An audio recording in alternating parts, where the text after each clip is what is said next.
voters in Washington State have put their voice out to support a great friend of mine who I am going to introduce here in just a second. But I will just say, one of the things that I love is that here in Washington State, I have young girls that come up to me and say, "Can men be senators?" And tonight, Washington State said, we are electing a woman senator here in Washington State. She is a great partner, my friend. We work so hard together. Please welcome Senator Maria Cantwell.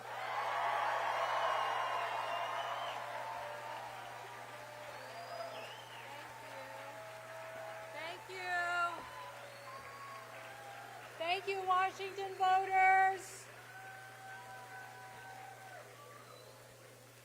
Thank you all so much. It is a great honor to represent the state of Washington in the United States Senate. And it is a great honor to take the values of people in this state to get things done, to work across the aisle, to protect a woman's right to choose, to protect our environment, to grow economic opportunity, to lower costs and increase wages. And I guarantee you this campaign was about growing the middle class in the United States of America, led by our state that has had some of the highest wage growth in the country. Now we're going to go back there and work across the aisle to get more done, to show the rest of the country that we can make progress. I want to thank my campaign staff, my campaign manager, Griffin Clay, Casey Duff, Jill McNerney. I wouldn't have been able to do it without them. I want to thank my family and friends behind me who supported this effort all the way to make a point loud and clear that these values are worth fighting for and that the success of our state can be contributing to the rest of the nation. I also want to thank all the people who worked on this campaign across the state, from Spokane to Vancouver to Bellingham down to Cowlitz County. We have worked so hard to make this the message of opportunity and to elect President Harris so she too can grow the middle class in the United States of America. Thank you all very much. Thank you, Washington voters. I promise to keep fighting for us and to keep working across the aisle to accomplish what our nation needs. Thank you all very much.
To the stage is the amazing Congresswoman from Congressional District 8, Kim Schreier!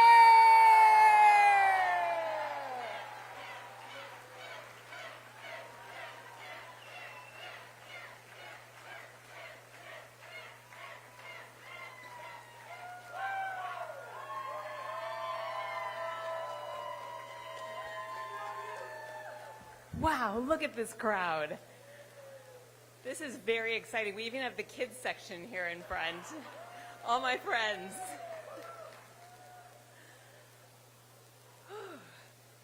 Well, thank you, everyone. I am so happy to be here with all of you, a lot of you tonight. And while there are many more ballots to count, we are feeling very, very, very optimistic.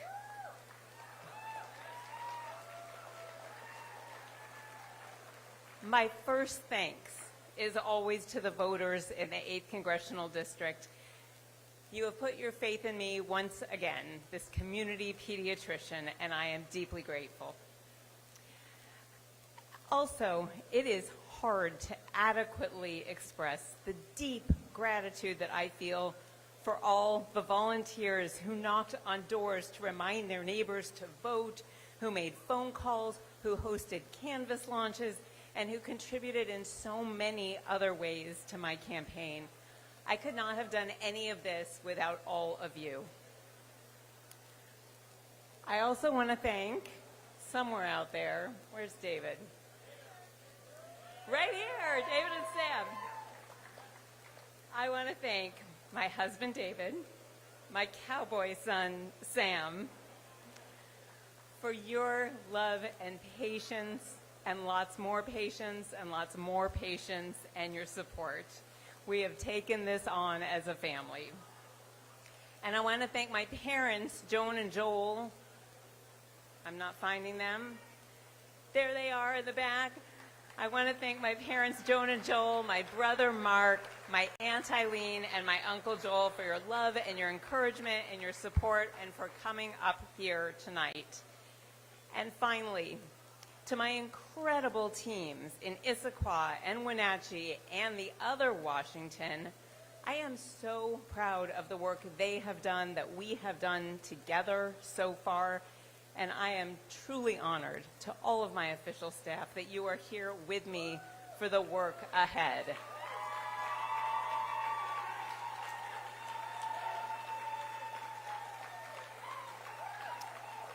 Specifically, official team, I want to thank you, really, for your hearts of gold and the commitment that you demonstrate each and every day to serving the people of this district. And tonight's returns show how much the people in this district, in every part of this district, appreciate your hard work on their behalf. To the voters and the constituents in the 8th District, you can count on me to continue to listen and learn and deliver for you, because there's more to do. Bringing down the cost of health care. We got $35 insulin for seniors. But we are not stopping there. Cracking down on price gouging by giant corporations who are using inflation as a cover to raise prices even more and pad their profits.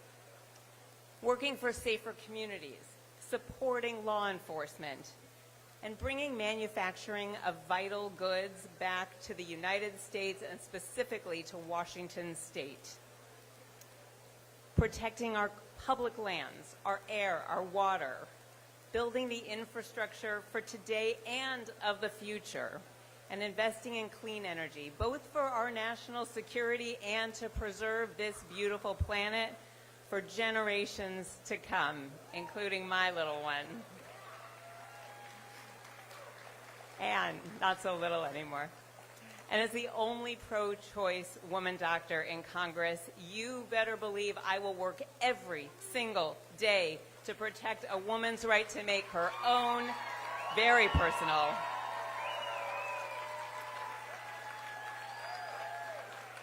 healthcare decisions. I am hopeful that once every ballot is counted, I will be able to continue to represent Washington's 8th Congressional District. My thanks go out to the devoted election workers who have been working so hard behind the scenes with high turnout to count every single ballot. Thank you again for being here, for celebrating with me, and I look forward to more celebrations to come. Thank you, everybody.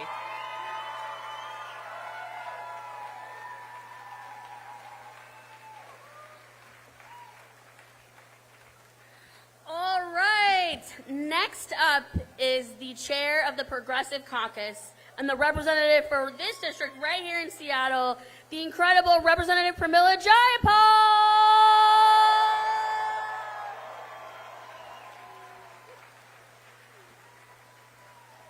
Good evening, Washington State Democrats. It's good to be in the House. And you all, I want to start by saying I got some great numbers today representing this district. 85% is not bad. And I really want to thank you because you all have been amazing. We have the most amazing volunteers on our campaign. Our campaign alone made 120,000 phone calls into swing districts across this country, knocked on doors to make sure that we elected Democrats up and down the ticket here in Washington State, and we are having a good night in Washington State. Is that right? So I am so grateful to all of the constituents who elected me to continue to carry our progressive values into the House of Representatives. And let me tell you something, we are going to win back the House of Representatives. We are going to get those gavels back, and we are going to protect the people of the United States no matter what comes. Is that right? I also want to thank my incredible campaign staff. They have been fantastic. And I want to thank my family, my husband, my daughter Kashi, my son Michael, and give a big shout out for my parents in India who literally probably never imagined that they could send a 16-year-old girl to the United States with nothing in her pocket by herself and have her become the first Indian American woman elected to the House of Representatives. Now, I know we're watching the national scene, and here's what I got to tell you. We have a lot of votes to count, and we are going to have faith that this is going to work out, that we are not going, we are going, and that when people vote and when we organize on the ground, what happens, Washington State Democrats? When we vote, because this is a consequential election, and what you put into it, what you put on the table, leaving nothing on the table, you are showing us what democracy looks like. This is what democracy looks like. Thank you all so much for everything that you have done. Thank you for making democracy work. Thank you for making sure that justice prevails always. Love you. Thank you.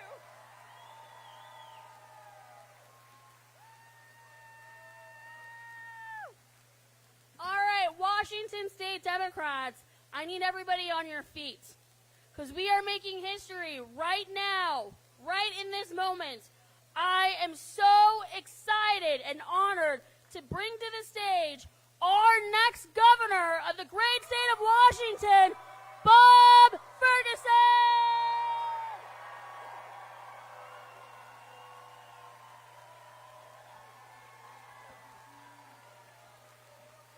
Are you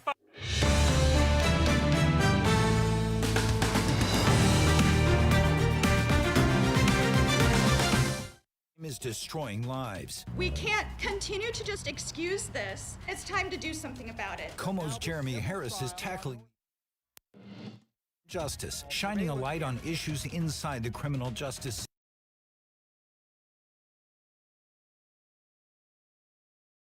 system. Thanks to your support, thanks to your doorbelling, to your phone banking, to your hard work, I'll be serving as your next governor.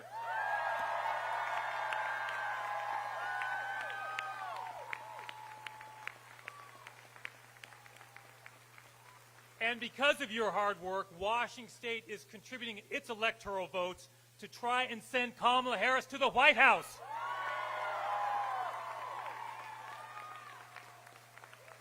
Now, let me just take one moment about that presidential election. We are hopeful that Kamala Harris, who I had the privilege of serving with as Attorney General when she was the Attorney General of California, we're optimistic for her campaign. But I want to be very clear to each and every one of you. If that result does not go the way we want, I want to be very clear. There is nobody running for statewide office this year anywhere in the United States who is more prepared to defend your freedoms against that administration than I am.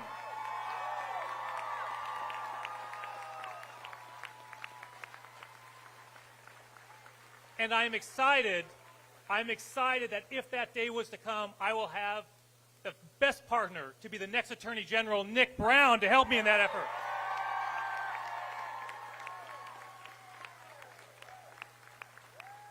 Now, we launched this campaign last year in Spokane, Washington, the city where I started off as a young lawyer. And I made two core commitments to this campaign when we launched this campaign. First, we would reject all donations from large corporations and corporate PACs. Why? Because this is a people-powered grassroots campaign promoted and supported by Washingtonians just like you. And second, we committed to campaigning and seeking votes in all 39 counties. Why? Because I'll be a governor for all Washingtonians.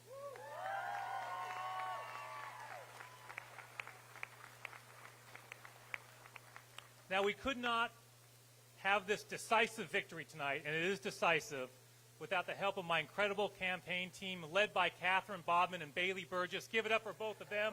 Bailey's right here.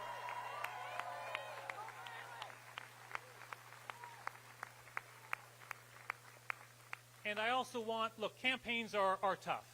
And I appreciate Dave Reichert stepping up and running for governor. He ran a hard-fought campaign. Please join me in a big round of applause and thanking Dave Reichert for his many years of service to the people of the state of Washington.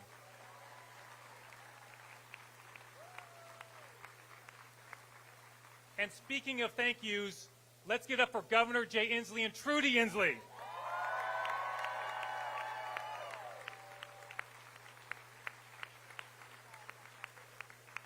Now, look, campaigns are a family operation. And as some of you know, I'm from a large family of 7 kids. All of my siblings are here tonight, along with my extended family of in-laws and cousins and nephews and nieces. Please thank them for supporting me throughout this political campaign and all my campaigns for the last 20 years. Thanks, you guys. And speaking of family, I'm joined by my wife, Colleen,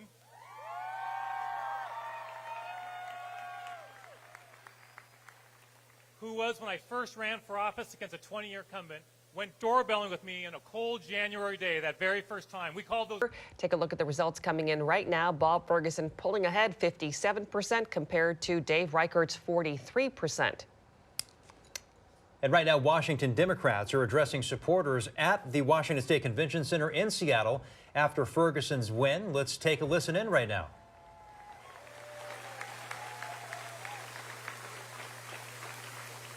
And we're joined by our twins, who we're very proud of, Jack and Katie,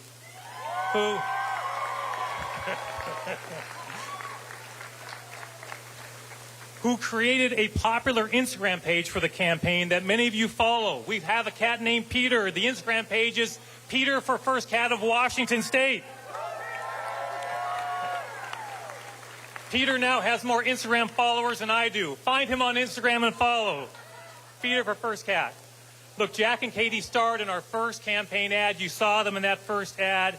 Katie appeared in that ad with her entire softball team. Her team's in the house.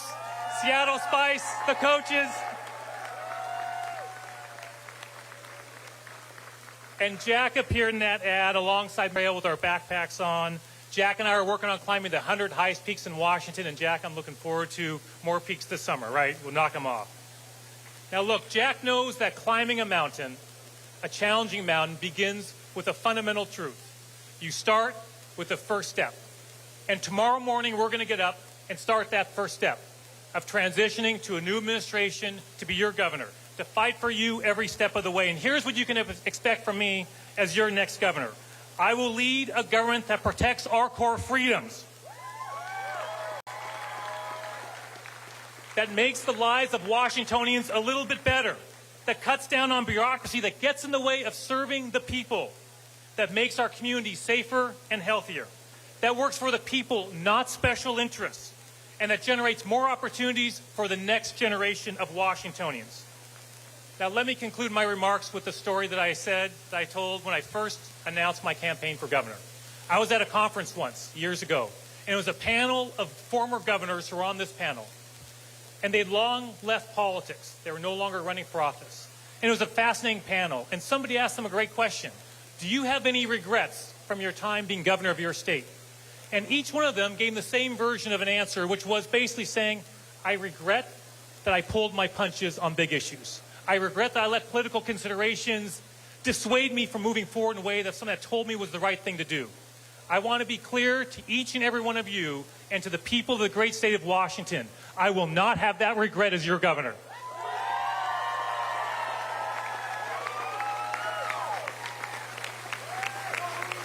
As your Attorney General with a fantastic team, we fought for you every single day. We did not pull our punches. And as your governor, I will center you, each and every one of you, red counties, blue counties, Republicans, Democrats, independents, you are top of my mind. I'm thinking of you, will advocate for you, will make Washington even a greater state than it is today. Thank you so much, everybody. Let's go get them. Thanks, everybody.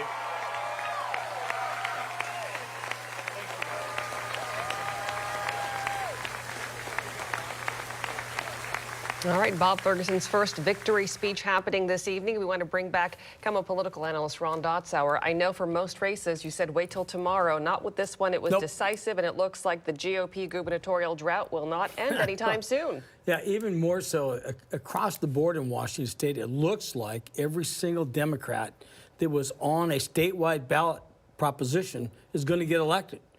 Which will be, if that happens, it'll be the first time, and I read this recently in the Seattle Times actually, since 1944 that all the statewide elected offices are from one political party, in this case, Democrats, since 1944. So let's talk about the issues here for a second. What do you think were the key issues here? We heard abortion a lot. We heard things like democracy. We heard different things. You know, I know the economy is a big part of this as well. Right. And of course, with all of the criminal things happening here, the different kinds of crime here within Washington State, here in Seattle, that's something Bob Ferguson has said that he will take better control of. Reichert had a strong message on that as well. But what were the main issues you think really brought people to the table here? Well, I think there were a number of issues. Number one, money may not necessarily win or make. Lack of money ensures losing. You've heard me say that before. Reichert was outspent probably better than 8-1, 9-1 financially. So he never really could be competitive. And if you're not competitive, at least in the 2-1 or less range, you're going to have challenges, number one. On the substance side of things, he had in Washington State a bit of an albatross with Trump's 61% disapproval rating. So he was an R at that seat. And so he was tagged with voting 92% of the time with Donald Trump, number one. Number two, he was outspent substantially. And number three, he never was able, the abortion, the choice issue, dogged his campaign trail since the time he announced his candidacy. There was nothing he could do about it. There was nothing. Yeah. The record is what the record is, right? He had a voting record, and to Ferguson's credit, they took that and they pounded it and pounded it and pounded it, and went after it on a regular and routine basis. They were still running spots on that issue right up until last night. So that in Washington State, that's a political death trap, okay? Because we have supported Roe versus Wade by better than 2-1 margins in Washington State historically. And so he kind of, what the phrase is, he kind of belled that cow. And so Reichert could not shake that background. So speaking of Reichert right now, I'm getting a cue from my producer here that he's not going to concede until all the votes are counted. Okay. So the fact of the matter is, with a 57-43 margin and King County now coming in, and there's still a lot more King County votes to come in, with the margin that he has in King County, there is not, and I'll say this right now, there is no pathway for him to get elected governor. Reichert, it doesn't exist. The numbers are not there for him to win, in my opinion. Before we move on, I want to ask you one more thing, Ron. If you were to, Washington, yes, is a very blue state, but yes. If you were to zoom out of that, in the light of the national race happening, if Donald Trump wins, what does a Republican in the White House mean for Republicans in Washington State as a party, as a strength of party? Not much, okay, because the MAGA Republicans in Washington State have not done well politically. except in a couple of spots in eastern Washington. But where the population is, where the voters mass, we now have over 5 million registered voters in Washington State. We just tipped the scales on 5 million voters.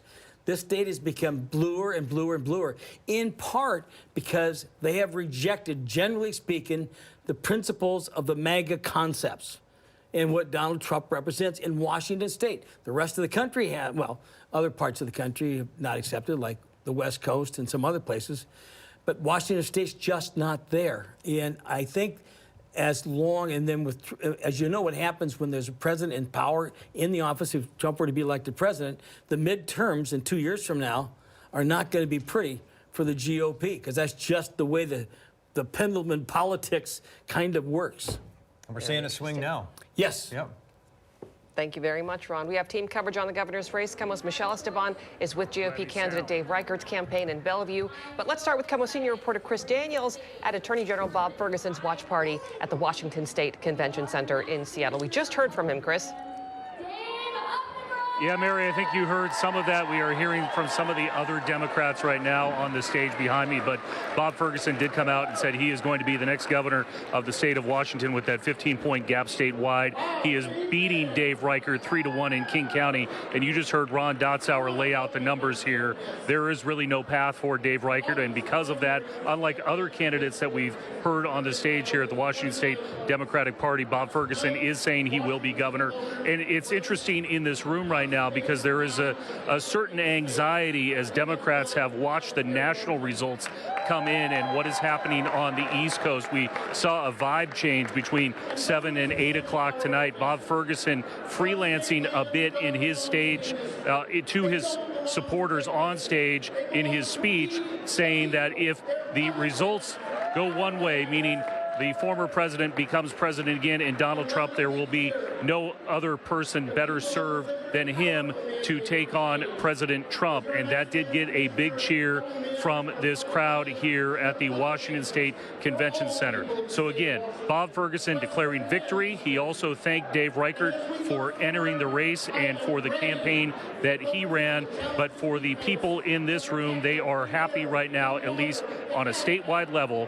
Bob Ferguson appears to be the governor-elect. Marion Preston. Okay, thanks, Chris. Now let's get over to KOMO's Michelle Esteban. She's live at the Hyatt Regency in Bellevue with former King County Sheriff and former Congressman Dave Reichert and his team.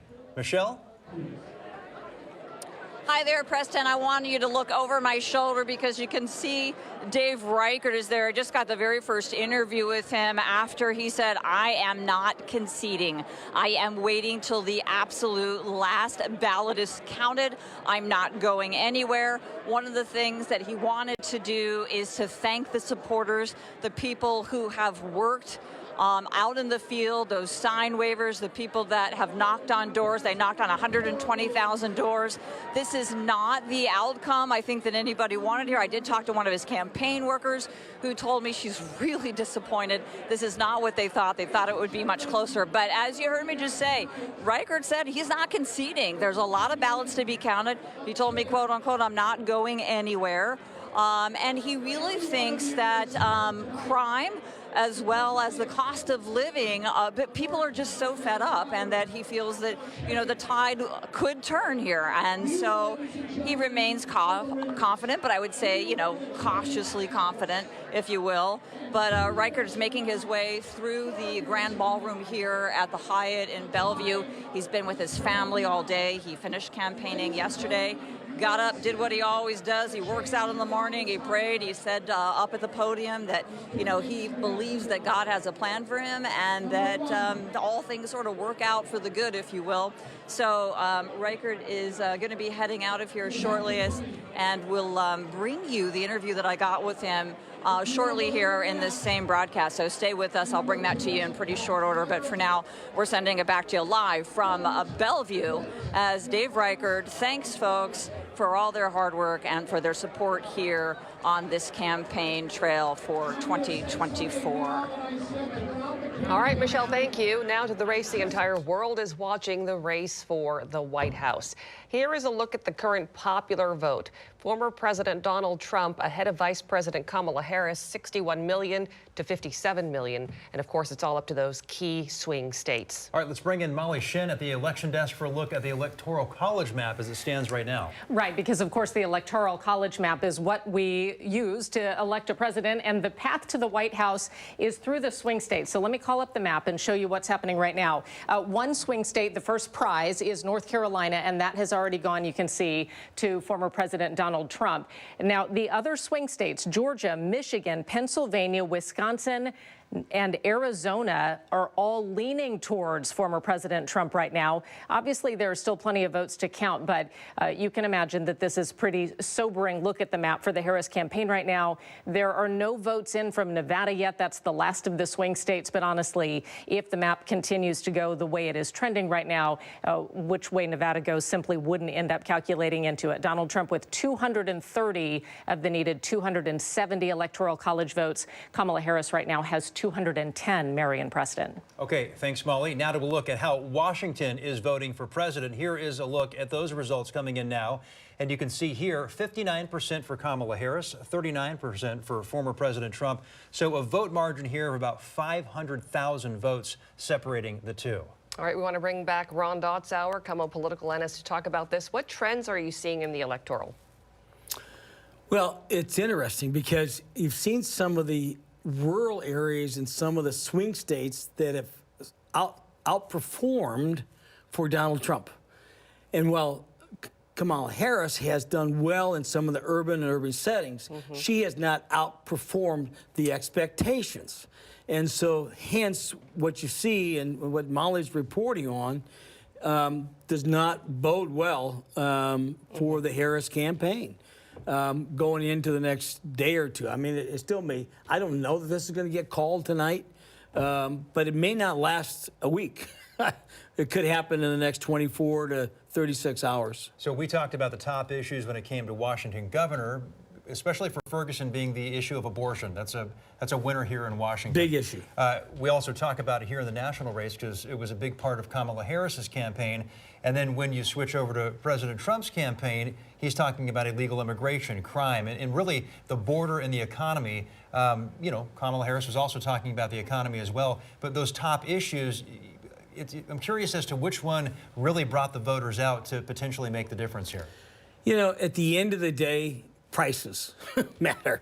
The economy and prices. People have seen an inflation and the cost of living, okay, has gone up. And so I think, at the end of the day, voters tend to vote their pocketbooks faster, quicker, better than any other issue we see, okay? It's always been at or near the top of the list. She tried to turn the issues a little bit away from the economy into a referendum on democracy, and I think she scored some points, but not enough to overcome and supplant the pocketbook issues of cost. All right, there's a lot more to discuss in the next few hours. We know you're going to stick around. We're going to check back in with you soon, Ron. Thank you. You betcha, Mary. And we have a voter panel gathered here at KOMO Plaza to watch the presidential results roll in. KOMO's Lynn Ann Wynn is spending this election night with them. She joins us live here from KOMO Plaza. Lynn Ann, what's the vibe like there amongst the voters you're with tonight? Yeah, Preston, we're here with our panel of voters. We've been watching these results come in all night. And first, I want to go to Desiree Wilkins-Finch, you're a business owner out of Tacoma. What do you think about what we've seen so far here? You know, we've been here before. I think a lot of my colleagues and friends are nervous, frustrated. Some could even be angry that it's this close. But we've been here before, and it's going to take more than just voter registration so we're not here again, right? It's going to take us not just registering people to vote, but actually sitting on couches and stoops and listening to people's stories so that we can change their lives, connecting them to resources and opportunities that really are going to make a difference so that they stay engaged. And that's what we want to see, voters registered but engaged in the process. We got to put energy into local elections because local elections are going to ensure races like this aren't close ever again. We don't have to be close like this. We don't have to feel this. We got to put the energy into local elections. And next, I want to go to Juliana Dobble. You're a teacher out of Renton. What do you think about the results that we've seen come in so far? Any surprises in these swing states? Because I know a lot of emphasis has been on these swing states. Yeah, it's frustrating as an educator to see this happening to our country. I think that the swing states, our attention is focused on that. But to me, the bigger story here is the fact that America is so polarized because we are living in fear. We're in fear of the future, whether any issue, gun violence, climate crisis, reproductive rights, just the disenfranchisement of voters. There are so many issues that when people are overwhelmed with information, I think they revert to fear, and that leads to hate and bigotry, which on the national scene right now is the most terrifying thing in our lifetime for many of us that have education. I think we can't overstate that the places that have highest levels of education vote progressive. That's not correlational, that's causal, because when people have facts about issues and policies, they actually understand that our fates are intertwined. And rather than othering people because of some narrative about greed or whatever it is, we need to be loving our neighbor, and we need to be assuring, as Desiree said, that we're listening to each other's stories, bringing people in. And it's just terrifying to think that we are on this path of hate at a time when we need hope for young people to see a future and a future planet worth living in. I'm really disappointed, I have to say, in the Democrats for talking around the careening inequality that we are experiencing in America. I think talking about inflation is one thing, but people's material conditions are not decided by a president. People's material conditions are decided by economic conditions, and both parties are fighting each other and not the policies that are creating the worst inequality in human history in our country, and it's unconscionable. All right. Well, still a lot to watch tonight, and we'll continue to, of course, watch these results closely. But for now, Marion Preston, we'll send it back to you. Well, we went out to talk with voters in Seattle tonight. KOMO's Ryan Sims spoke with them, and he's joining us live tonight. Ryan, what are they telling you?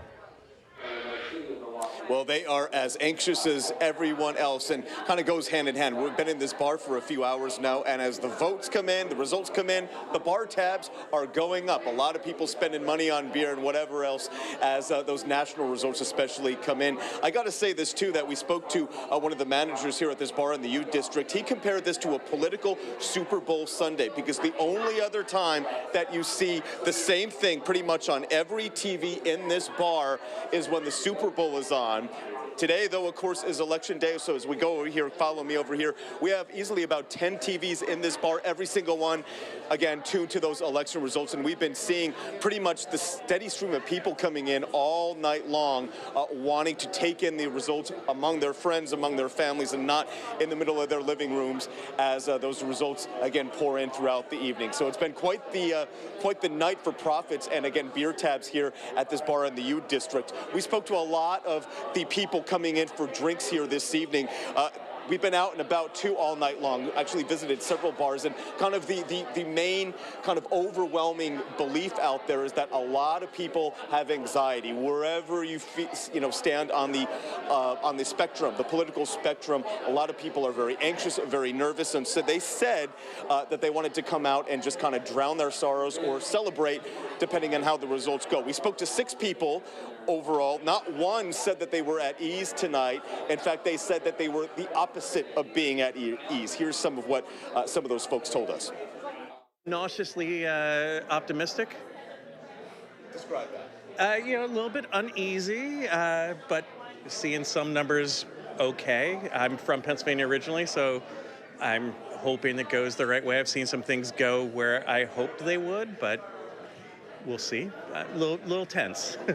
I would say my anxiety is really high, and this is not purely about the political parties. This is about the nature of the communication and dialogue and understanding this happening in our civil society. Again, it's kind of the Super Bowl Sunday for anybody who really cares about democracy and voting. And so the amazing thing is we spoke to one of the bar owners here. He said that on a Tuesday, crowds like this, where it is just half of this room is full, pretty much all the other room is full. That is unprecedented for a Tuesday. It's also a work night for a lot of people. And just in the last few minutes, one of the owners here told us that even though closing time is 11 o'clock, they do expect to stay open a lot later because of the voter interest out here. It's a sign of the times, especially this year. with how engaged people are, paying attention to the TVs, watching every single result as they come in. And so the plan right now is that it's not going to be closing time here at 11. It will stay open for as long as, I guess, people want to down those beers. Talking about that, too, and how, you know, this place is going to be staying open, and as they are welcoming voters out here. We spoke to both owners here earlier, and they said that they just had a duty to have the results on the TV screens here. They said that they would have it no other way. And in an hour at 10 o'clock, we're going to be talking to them about how, obviously, this is a sporting hub during key sporting events. We're about a few blocks away from UW, so obviously it's a watering hole for all those students.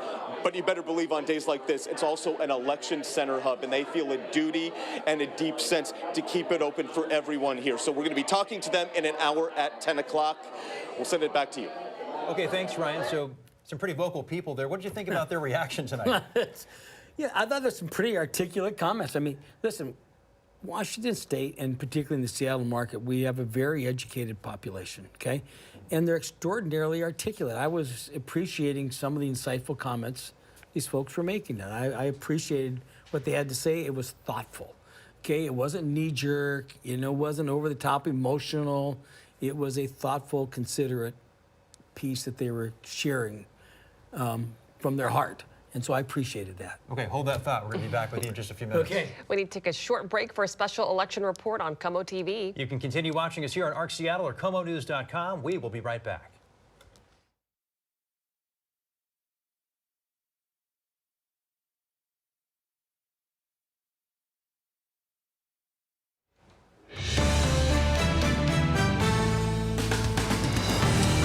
Welcome back. We're turning our attention to the statewide initiatives on the ballot. The first preliminary results are in for Initiative 2066, and it is looking right here. Well, that number is not in, and you can see we are having a little bit of trouble with the graphics tonight.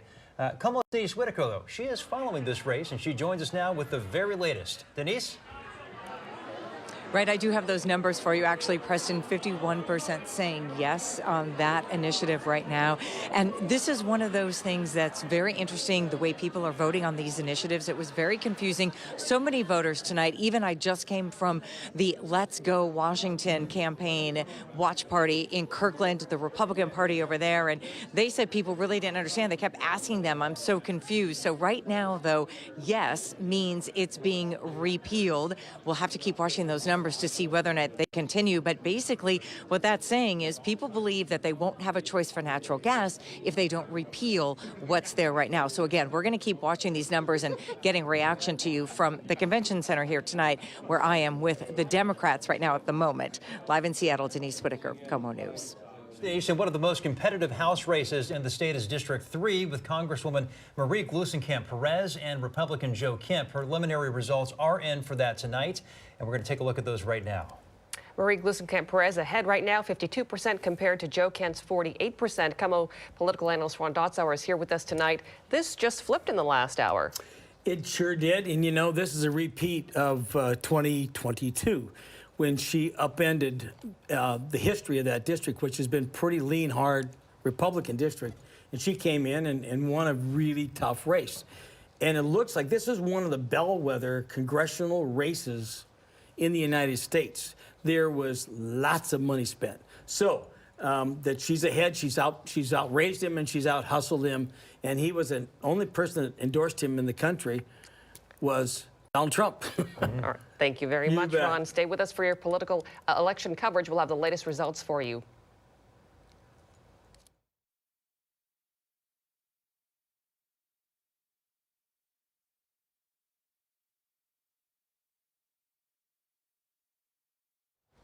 Moving closer to home, where we're watching the position 8 seat for Seattle City Council. Incumbent Tanya Wu is trailing challenger Alexis Mercedes Rink right now. We have those results for you. Here they are. Tanya Wu behind, 42% compared to Alexis Mercedes Rink at 58%. KOMO's Jackie Kent joins us live at the watch party for Mercedes Rink. Jackie? And Mary, as you can see for yourself, it is electric at St. John's Bar and Eatery in Capitol Hill, where Alexis Mercedes Rink has given a victory speech as she maintains that wide lead over incumbent Tanya Wu. I spoke with her in just the past few minutes. She tells me she's confident she can secure this win and that she's ready to get to work on important initiatives, everything from affordable housing to public safety. Let's take a look at this race so far. We spent a lot of time talking to voters about what they want out of their city council, if they wanted to continue in the direction it's going, which would include Tanya Wu, who has the support of many businesses, or whether they want something different with Mercedes Rink, who many view as the more progressive candidate. Mercedes Rink is endorsed by every Seattle area Democratic Party organization and many labor groups. Wu is endorsed by all but one city council member, plus the Seattle Firefighters Union and many businesses. Now, earlier tonight, we were at Wu's family restaurant where she had her watch party. She thanked her closest family and friends for their support while acknowledging that this race is not yet over. We are continuing to watch these results and we'll keep you updated on air and online. But for now, live on Capitol Hill, Jackie Kent, KOMO News. Okay, thanks, Jackie. In Seattle, voters are deciding on a new property tax levy renewal for transportation. You can see right now, Prop 1, 67% yes, 33% no. KOMO's Joel Marino joins us live here in Seattle as voters weigh in on this levy. Joel? Yeah, Preston, a lot of confidence in this room from the get-go for this levy to pass, and it is doing so resoundingly.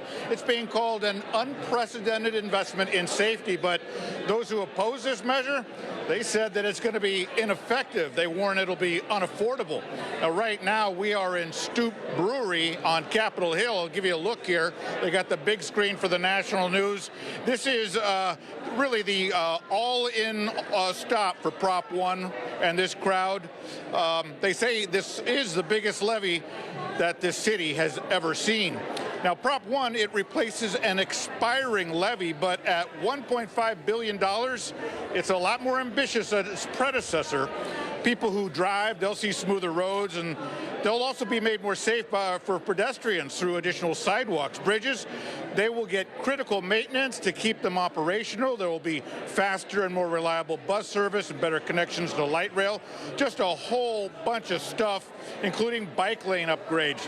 Really a wide array of people voted for this measure, and we spoke to them earlier tonight, including the mayor of Seattle. What's Prop 1 going to deliver for Seattle? Well, we centered it around safety in every way, making sure all modes of transportation are safe and working with one another. Then we looked at our maintenance piece and where we have to maintain bridges as an example, and look at some of our streets that are mostly unsafe, where we can improve. You know, they're repairing bridges and streets, fixing sidewalks. It's really taking care of the basics and then modernizing and adding safety and mobility upgrades at the same time. But one of the problems with the levy is that it doesn't spend enough on fixing the city's streets and bridges. Less than a third of that $1.5 billion goes to fixing the city's streets.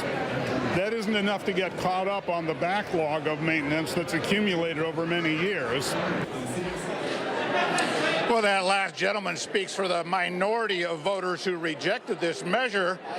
Beyond the lack of maintenance that he talked about, there's also big concerns about affordability because these costs will be passed on to renters as well from the landlords. It won't just fall to the property owners. Still, though, this is a big range of transportation improvement projects that are coming down the pike. And we're going to keep talking to people about all that potential, and we'll bring more updates throughout the night. Thank you very much. It's not just Seattle. Voters in Snohomish County and Tacoma are also voting on propositions. Let's go down to Molly Shin at the election desk for the very latest tonight. Right, let's hit both of those. Both of these called Proposition 1. First, let me take you to the proposition that's in Snohomish County. This is a sales tax increase. They're calling it a safety sales tax increase for public safety. So sorry here. I think we've got our titles mixed up here. In Snohomish County, it is a sales tax of 2 cents per $10. It addresses crime, violence, and substance abuse. I think the numbers are correct here, 56% rejecting, 44% approving.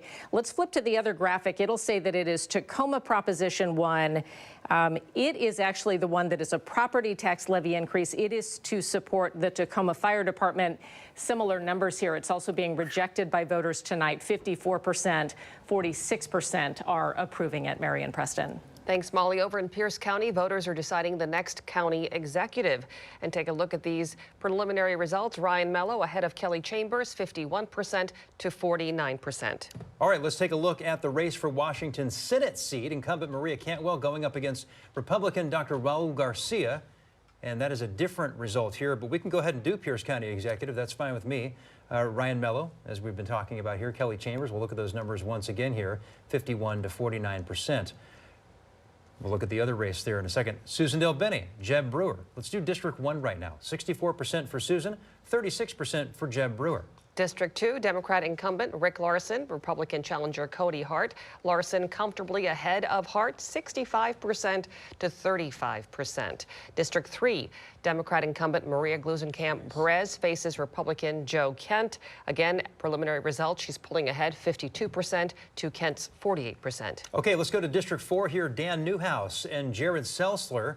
We got 51% for Dan Newhouse and 49% there for Jared. Sessler here has had the support of former President Trump. You might remember Newhouse is one of 10 Republicans who voted to impeach Trump back in 2021. All right, District 5 now, Michael Baumgardner versus Carmela Conroy. You can see Michael's there has got a 20% lead right now in these preliminary statewide results. Baumgardner battling to replace Kathy McMorris Rogers, who has held that seat since 2005. She announced back in February that she would not seek re-election. There will also be a new representative for the 6th district, where Derek Kilmer announced he would not seek another term.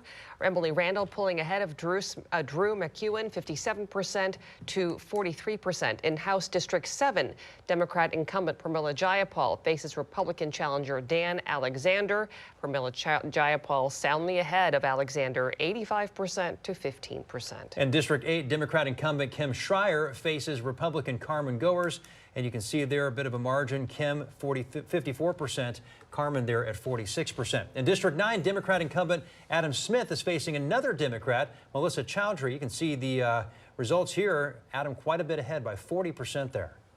And in District 10, it's incumbent Democrat Marilyn Strickland facing Republican Dawn Hewitt. Strickland 58%, Hewitt 42%. States across the country are voting on new elected officials in the House and Senate. We've got to look at the balance of power on Capitol Hill. KOMO's Molly Shen is monitoring some key congressional races across the country now. Molly, what's standing out tonight? Well, there's a big headline here, Preston, and it is that Republicans have taken control of the Senate. So at least the Senate right now has flipped in Congress. Let's go ahead and take a look at some of the numbers that we have here as we monitor our results from across the country. I believe that we do have a graphic that we can pull up here to show you the exact numbers. Right now, Republicans have 51 seats in the Senate to the Democrats' 42. Republicans were able to pick up some key seats in West Virginia, Nebraska, Ohio. Right now, it looks like they will flip John Tester, who's a senator currently in Montana, who's a Democrat. That looks like that will wind up being Republican as well. So still possibly getting an even wider majority in the Senate. And we can flip over to the House as well. This one, it's too soon to be able to tell you who will take control. You need 218 of the seats to control the House. Right now, Republicans have 179. Democrats have 151. Quite a few races, though, to call here still. One of the key ones to watch is District 3 here in Washington, where Marie Gluesenkamp-Perez is holding the lead, as we just shared those numbers with you a moment ago. Plenty of other races as well, though. It is quite likely we won't know who controls the House tonight. Marion. Okay, thanks, Molly. Yeah. And kind of an interesting situation playing out there when we look at Republicans in the Senate, and then we look at a good chance, as far as what I'm understanding right now, that Democrats could take control of the House. And we got an interesting scenario play out if former President Trump becomes the next president. Now we've got a divided congressional situation, and then we've also got another situation when it comes time to certify him as the next president. So there are a lot of things kind of playing out, but how do you see this? It's kind of a mixed mash. Yeah. Of a little bit of potpourri of things going on. The Senate is not particularly surprising. The Ds had so many more seats up and more vulnerable seats up than the Republicans did. So particularly, with Tester in Montana, Trump was going to carry that. What did he carry? By 10, 15 points. And so he was expected probably not be returned. And then I guess the one little surprise tonight in one of the Senate races was Sherrod Brown in Ohio, because he's the incumbent. He's always kind of been an uphill fight, but he's always landed on his feet. So not a surprise in the Senate. We'll see what happens in the House. But you're right, it's going to kind of flip where the D's had control of the Senate and R's had control of the House, and that's going to go, it looks like it's going to go backwards, different. Not backwards per se, but just going to flip who has the control. So it's going to be a bit of a divided Congress in all potential, and so we'll see. In some respects, I've kind of moved on this issue a little bit over the years, that the House has become more important than the Senate, because in the Senate, you can always get a deal done, okay? In the House, you have so much more division in caucuses, whether you're Democrat or Republican. There's just so much splinter groups all over the place. It's tough to get business done in the House. And so we'll see what happens if the D's get control of the House, if they have more autonomy and discipline than the Republicans did for the last couple of years. And that could make for all interesting times in the political watch of Washington, D.C. It'll all give us something to talk about for the next couple of years. You know, earlier you talked about this pendulum, almost a predictable pendulum that swings during a general election year and then the midterms. Explain what you meant by that and why it's not surprising. Yeah, so this is in a history does repeat itself politically as well as otherwise. And what usually happens is the political party that controls the House in their first midterm elections usually loses seats in the U.S. House of Representatives and in the Senate. That has been an historical pattern. So, well, the Republicans may control the White House and the Senate. It may be a bit of a challenge come 2026, just because history tells us something. And so we'll see what happens in 2026. But I would predict right now, 2 years out, how's this for really getting out on the limb, that the Democrats will probably have a pretty good election cycle. And we'll see. But that's just what happens. And by the way, it happened it happened 2 years ago as well. So, okay. yeah. All right. Thanks, Ron. We'll get back to you in a second. You bet. Now to the Pierce County Sheriff, another race where a new leader will emerge. Take a look at the results right now.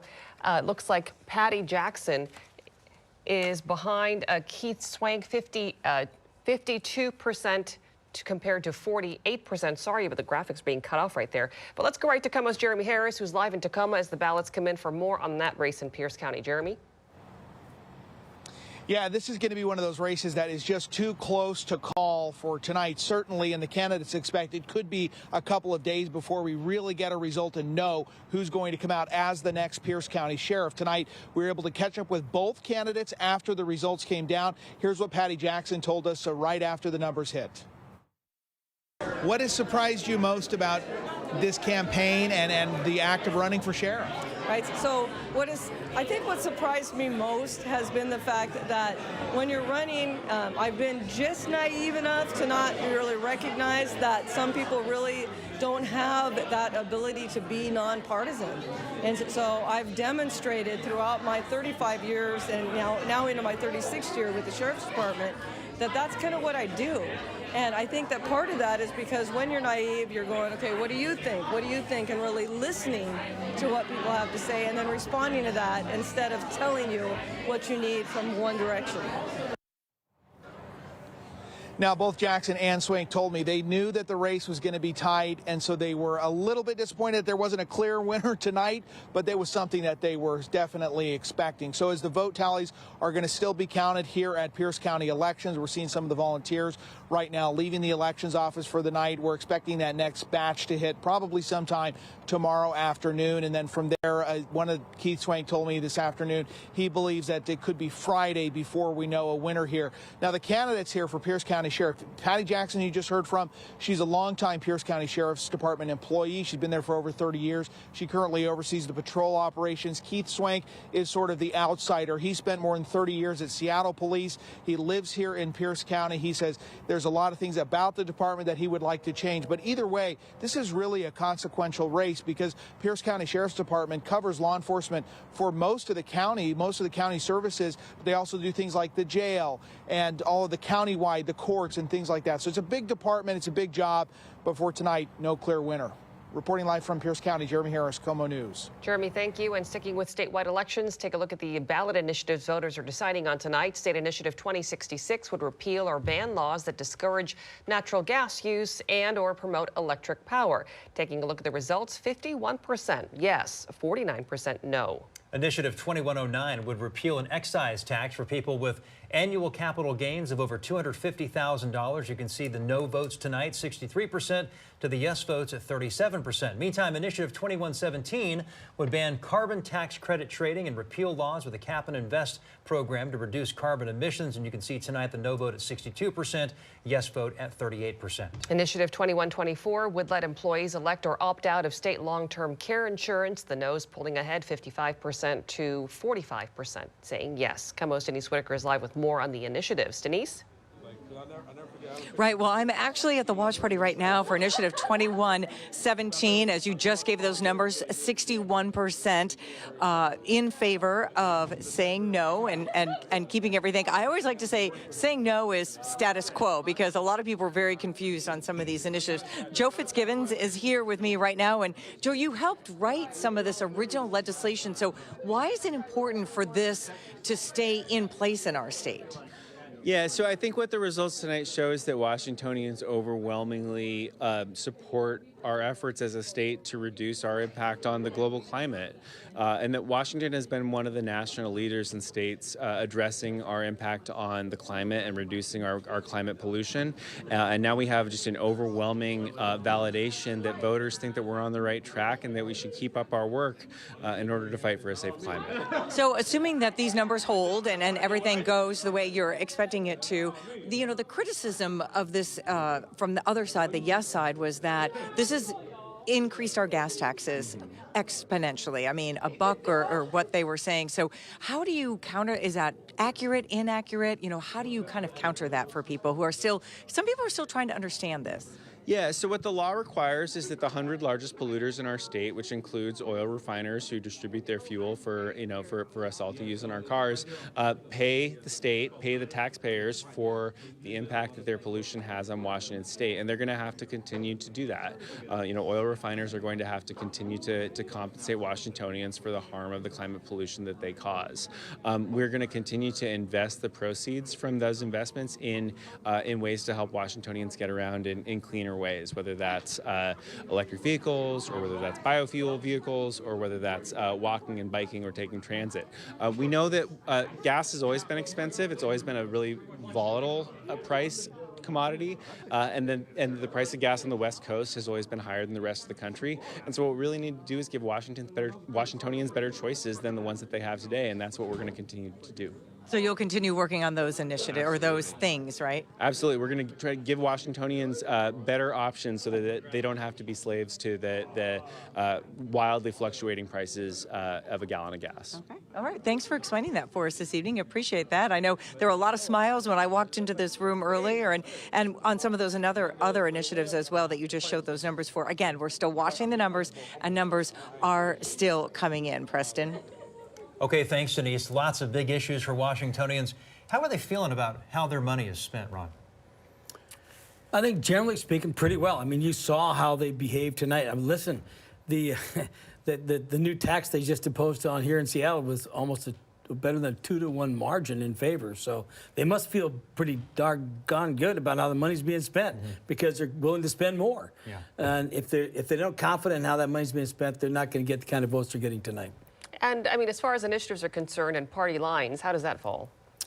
Pretty much along D versus R numbers pretty closely. And I think, and this is worth saying because KOMO stepped out and we all did that poll. When you look at all the initiatives tonight, KOMO was spot on in predicting the outcome of every one of these initiatives within that same margin of difference as well. So it was a good night for KOMO when it comes to the poll results and getting out there and sharing that information with the public. So, and again, it's all, the money matters. Okay, here's another case where the no campaigns had a disproportionate amount of money to spend and to drive their message. And they had a decent message, but they had the resources and the ability to drive it and do it strategically. And so, hence the results we've seen tonight. Oh, the ads were nonstop. Nonstop and effective. Thanks, Ron. You bet. With Bob Ferguson stepping down as Attorney General, that means his seat is clearly up for grabs. Here's a look at the latest results tonight. Democrat Nick Brown versus Republican Pete Serrano. You can see here Nick Brown's picture is missing, but other than that, you can see he does have a healthy lead there, about 12% against Pete Serrano tonight. KOMO's Lee Stoll joins us from the Washington Convention Center in Seattle tonight with the very latest for us. Lee? Yeah, as you mentioned, really, this office has been locked up by Bob Ferguson since 2012, so this is a real opportunity for someone to be new in office. I pulled Nick Brown aside for a one-on-one to talk about some specifics, a real spike in hate crimes that we've seen statewide over the last couple of years, and any possible friction with a potential Trump administration. One thing in your campaign you've mentioned is the rise in hate crimes, that they're really at their highest point that we've seen in 2 decades. How do you turn that around? Yeah, it's a problem that not enough people pay attention to. I mean, Washington views itself, and I think it legitimately is, an inclusive and loving and welcoming state, but we also have some unfortunate trends around hate and discrimination, and we need to use the Attorney General's Civil Rights Division to lean into prosecuting those cases, to working with local and federal stakeholders about, preventing those cases from happening and raising awareness too. So we're going to partner with the legislature to do everything we can to address that on a policy level, but we need to make sure that people are paying more attention to this, reporting crimes when they see it, because we have a lot of people that are increasingly victimized by hate in the state, and it's unacceptable. Yeah. Watching the presidential race tonight, the campaigns, you have mentioned Northwest values and protecting them. Yeah. What does that mean to you? Well, I do believe it's the job, first and foremost, of the Attorney General to protect Washingtonians. That's why we have a separately elected Attorney General, to be their advocate when it comes to consumer protection rights, protecting our environment, protecting our health care rights for people here. And we are a unique state in so many different ways, and I think we need to make sure that we're always advocating for the people of the state of Washington. So there are things that I know that are going to be closely watched in the national election, but no matter what happens in Washington, D.C., we need to make sure that we're advocating for things like environmental protections, for abortion protections for people here in this state, to prevent hate crimes from happening. So the things that I think make Washington unique and exciting and a strong state, it's going to be my job to work with our stakeholders to protect those things. Now, I asked Brown what his first 6 months in office are going to look like, and Marion Preston, he said that is really going to be heavily dependent on who ends up in the White House. Lee, thank you. Here is a look at some other state offices on the ballot. For Lieutenant Governor, Democrat Denny Heck, incumbent, versus Republican Dan Matthews. You can see the totals there. Denny Heck with about a 14% lead over Dan Matthews. For Secretary of State, Steve Hobbs, the Democratic incumbent, versus Dale Whitaker, the Republican here. Steve Hobbs with a healthy 20% lead. For State Treasurer, it's Mike Pellicotti versus Sharon Hannock. And right now, Pellicotti is ahead of Hannock 58% to 42%. State Auditor Pat McCarthy, the incumbent, versus Matt Hawkins. Again, Pat McCarthy, the incumbent, ahead of Matt Hawkins, 59% to 41%. Here's a big race here, Lands Commissioner. This is an interesting one. Democrat Dave Upthrow versus Republican Jamie Herrera Butler. And you can see tonight there's about 6% separating the two. Dave Upthrow with 53%, Jamie Herrera Butler with 47%. Let's go down to State Superintendent, the incumbent Chris Rakedahl here, ahead of David Olson tonight by about 8%, 54% for Chris. David's there with 46%. Insurance Commissioner Patty Kuderer versus Phil Fortunato. And right now, Kuderer pulling ahead 57% compared to Fortunato's 43%. Okay, let's get back to the race for president now. We've just learned that Vice President Kamala Harris will not be speaking tonight, according to her campaign. She will apparently speak tomorrow. Here, though, is a look at the popular vote as things stand right now. Former President Trump with 51%. Vice President Kamala Harris with 47%. Let's turn now to Molly Shen at the election desk for a look at the Electoral College map. Molly? Right, Marion Preston, we know that sometimes the popular vote and the Electoral College don't exactly match up on that path to the White House. But as we take a look at the Electoral College, it is also favoring Donald Trump right now. He has 230 Electoral College votes to Kamala Harris's 210. Of course, 270 is the magic number. And those swing states, Georgia, Pennsylvania, Pennsylvania, Michigan, Wisconsin, Arizona, all are leaning towards Trump right now. There are plenty of votes to be counted still, but right now that is the trend. Nevada, we don't have any report in from there yet, but that is, I believe, just 6 electoral college votes. So those other states that are leaning towards Trump right now, Marion Preston, could be what seal the deal. Thanks, Molly. Taking a live look at King County election headquarters in Renton as workers count those ballots and wrap things up. KOMO's Hannah Knowles is live there with an update on how the process is going. Hannah? Hey there. Well, turnout was big today. This place was packed. I'm at King County Elections here in Renton, and there was a steady stream of voters all day. And tonight, we're getting our first look at some of those results when it comes to voter turnout in King County, the biggest county in the state of Washington. Now, we saw people of all ages here. We saw some kids with their parents dropping off ballots, and for some people who still needed to register to vote. Right now in King County, election officials say nearly 70% of ballots have been returned so far. 954,220 ballots returned in King County tonight. And King County is projecting 82% of ballots will be returned by the end of this election. And this will be some of the highest turnouts in the country, officials say. It's still short of 86.5% who voted in 2020, which was a record for them. As for what's important to voters today, they told me that it is security. I saw like a bunch of articles regarding like ballot boxes being burned and stuff like that, and it kind of scared me because I was like, oh, I've never done this before, I don't know, like, yeah. So yeah, I was pretty reluctant, but it wasn't too bad, I don't think.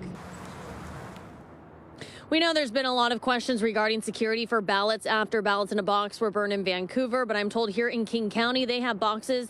Those boxes are fire suppression devices in them. They were staffed 24/7. I saw officers here, police officers as well, King County Sheriff deputies, staffed 24/7 with security as well. Employees, they're out gathering the ballots from the boxes across the county. They're then going to bring them back here. They will verify all of those and go through that process. I'll keep you posted as we continue to track the voter turnout here in King County. All right, we're going to take a short break for another special election report on KOMO TV. After that, we'll take a quick 3-minute break, and then we'll be back for another hour of election coverage on ARC Seattle and KOMOnews.com. We'll see you soon.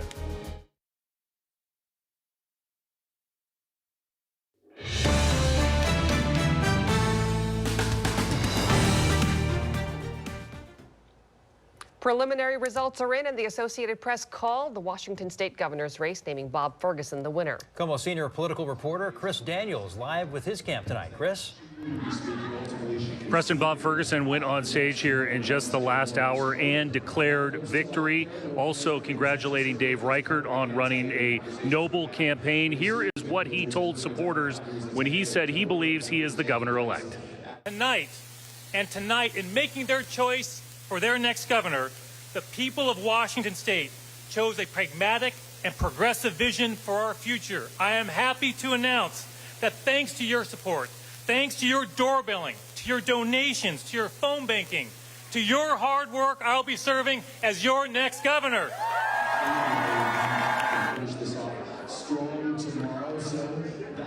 Washington State Democrats happy with that result, but you might be able to see behind me they've cleared out this room and are anxious about the national results. We'll have more coming up in the next hour. Preston? Okay, thanks, Chris. Let's go now over to Dave Reichert's campaign. KOMO Michelle Esteban, she's there live in Bellevue. And Michelle, Dave said earlier he would not concede until all votes are counted. I'm guessing that's still the same?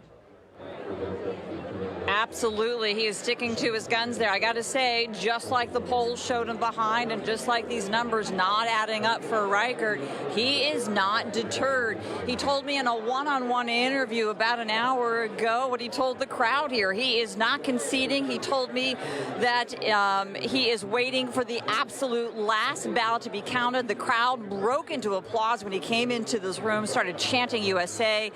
With that, Reichert told them the numbers don't look good, but he believes that God is on his plan, and he's not ready to call this race despite those numbers, 57-43. We'll hear from him in just a little bit. I'll throw it back to you. Reporting live, I'm Michelle Esteban. Okay, thanks, Michelle. Before we go, let's check in with KOMO political analyst Ron Dotzauer. A surprise, Ron, at all? No, not really. Not in the governor's race. I think we had it pegged on our research earlier, a couple of weeks ago. And frankly, he was just outspent, outworked, out-hustled, and out-positioned. And the result was a pretty big win for Mr. Ferguson tonight. Yeah, pretty clear cut. Very clear cut. Thanks so much, Ron. We'll continue our election coverage on ARC Seattle, on the CW, and online, and we'll see you back here tonight for a special edition of KOMO News at 11.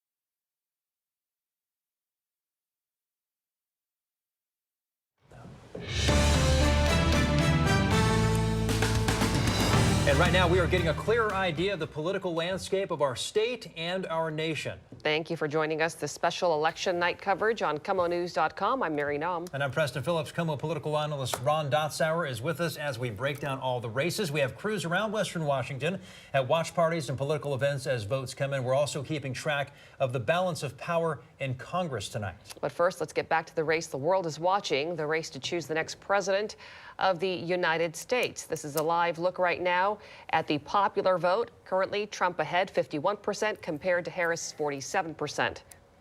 And let's look now at the Electoral College map, a huge decider here in this election. And you can see right now, former President Trump is at 246. They called Georgia there, the Associated Press, just a few minutes ago. That's confirmed. And then you can see Kamala Harris there at 210 electoral votes. Let's bring in KOMO political analyst Ron Dotzauer. Ron, what are your thoughts on the results here so far? I know we've talked about this throughout the night. Anything surprising to you with this? Well, one thing I just realized here a few moments ago, this is the first time in 3 races for the White House that Donald Trump is actually winning the popular vote. He lost the popular vote when he got elected to Hillary Clinton. He lost the popular vote to Joe Biden in his reelection, and he's winning the popular vote on his 3rd try. And that hadn't happened before him. So I think that's a little surprising tonight. Now, there's still votes to be counted. There's still popular vote, as we know, does not necessarily a winner make. And Electoral College matters like nobody's business, and Molly's done a nice job of explaining that to all of us. And so 270 has always been the magical number. But certainly the trend lines, the momentum of all the sort of was leading in the Trump direction. And it may not last another, we talked about this going 4 or 5 days or a week before we know the results. I don't know that we're going to go that long because there's Georgia, I think, was just called for Mr. Trump. So we'll see what happens in the next 24 hours or so. So you think this could all shake out in the next 24, 36 hours? Yes, I think it's possible that it could, just because the way that the trend line and some of the numbers that are coming in, and she's underperforming in places that she needed to perform in. I know that political analysts, educators, professors, policy analysts, they're going to start analyzing this right now, comparing the 2 campaigns, what happened. As one yourself, what's the thing that comes to mind? What's the top of this list when you look at this? I think, again, we chatted earlier in our broadcast about this. I think, again, it's good old-fashioned pocketbook issues. The cost of goods and services, I think, is just over the top with voters. And I think that's the differentiator in this presidential election cycle. And then, some would argue, well, she got a late start and all the other stuff. But I think that the whole Biden-Harris administration was a downdraft on her candidacy, okay? Now, I don't think she did a horrible job as a candidate. I just think that the flow and the tide and the momentum had shifted beneath her before she really got into this race in some respects. It seems like one of the things that hurt her as she was campaigning, she talked about turning the page. And then a lot of people, were criticizing her, saying, well, you've been in office for 3.5 years. What are you turning the page to? You've been here. You've had time to fix this. You could have done something. I heard a lot of critics, bringing that point up. So I don't know if she could get past that. Well, that's exactly the point I just made, which was this. I think that there was Biden's numbers were as bad as we'd seen in a presidential office holder in a long time. In terms of his unfavorable numbers were very, very high. And I don't know that she ever was able to completely shake, as you've articulated, the Biden quote-unquote legacy, if you will. And so people looking for a change, maybe the change was, let's go back for a little bit because I felt better about my pocketbook 4 years ago. I do want to also mention something, and this is something a lot of people are talking about tonight, is Elon Musk and X. Many people consider it a game changer as to the amount of information that was getting out with this election cycle and Elon Musk getting involved in the purchasing of X to have many more news articles out there that may not have been necessarily available during the 2020 election. In the next days and weeks, as we've just discussed, there'll be a breakdown and a robust discussion about what were the differentiators, okay? Is that one of them? Maybe. There may be a million of others. When there's a winners, everybody claims victory, and what they did made the difference. And when there's a loser, it's everybody else's fault. We'll see how this breaks out when we get to digest. We don't know as we sit here tonight. And again, remember this race has not been called yet. We're presuming the direction and the momentum, the way it's going, the outcome is getting there. So I want to be cautious a little bit about that, okay? But having said that, I think, again, there will be plenty of time in the days and weeks to break this down when you have more time to digest it. Did Elon Musk, was he a differentiated maker? Maybe. We don't know. There's a lot of things going on. I believe one thing about politics, it's all about timing. Okay? If you ask me to define politics in one word, it's called timing. And it could be the timing of Mr. Trump coming back in and the timing of Mr. Biden's downward draft could all be in play here. But we'll certainly come up. There'll be a lot of analysts breaking it all down, and I'll probably be one of those looking, like Mary suggested, really hard at that issue as we go forward. Well, the great thing about America here is, as you mentioned earlier, the pendulum. Yes. We've got a pendulum here, and when it swings one side, it swings back to the other side. It sure does. And that's the great thing about this country. It moves to and fro, and we'll see some of that happen in the next couple of years. And then, I am pretty sure at the age of 82, he's probably not going to be running for re-election, okay? No. So we're, again, I don't want to get ahead of anything here, but, it's going to could be a wide open race 4 years from tonight. We'll see what's going to happen, but a lot's going to transpire in the next, the next few days and the next few months and years to come. Yep. And that pendulum will go to and fro politically all over the country. Yeah. Okay, thanks, Ron. We'll catch back up with you here in a few minutes. All right, this is not a surprise, but in case you're curious, here's how the race for the presidency broke down in our state so far. Harris with 59% over Trump's 39%. Washingtonians are gathered to watch the presidential results roll in. KOMO's Lynn Ann Wynn, she's live with that watch party here at KOMO Plaza. We've been talking with her throughout the evening. How are things going there right now, Lynn Ann? Yeah, Preston, we've been watching these results all night long. We have a panel of voters from right here in Seattle down to the South Sound, also to the east side. I want to start off first with Dan Howes. You're a grocery worker out of Seattle. I know that when we talked to you earlier, you were optimistic about the results. How are you feeling about it now as, things are kind of progressing? Well, it's still really close, obviously too close to call in a lot of the swing states, including in the Midwest. Last I was hearing, there's still a lot of votes to count in predominantly urban areas where Harris and the Democrats tend to do well. So there's still a path. I know that things are really, really close in Arizona. So it's obviously nerve-wracking, but it's still not over. And I think Harris said that she's not going to speak tonight. She's not going to comment tonight. So, yeah, I just don't think we're going to know anytime soon. And next, I want to go to Dana Hill. You're a community organizer out of the South Sound area. What do you make of, the swing states, the emphasis that has been put on those? Any surprises here tonight for you? I am shocked. Shocked at how close it is. I really thought that it would be either really far one way or the next. I don't know what to make of it yet. Obviously, it's not over. I don't know that I'm as optimistic. It would be great to wake up tomorrow morning and get a different result, but it's concerning. As a community organizer who started a movement around children choosing the Dull test, very famous Dull test, which occurred during Brown versus Board of Education, I'm not shocked to see people choose something that's against themselves. That doesn't shock me. I think that's internalized racism. I think that this is internalized racism. I think this is racism conversation. What this represents for our country really is an opportunity to talk about race.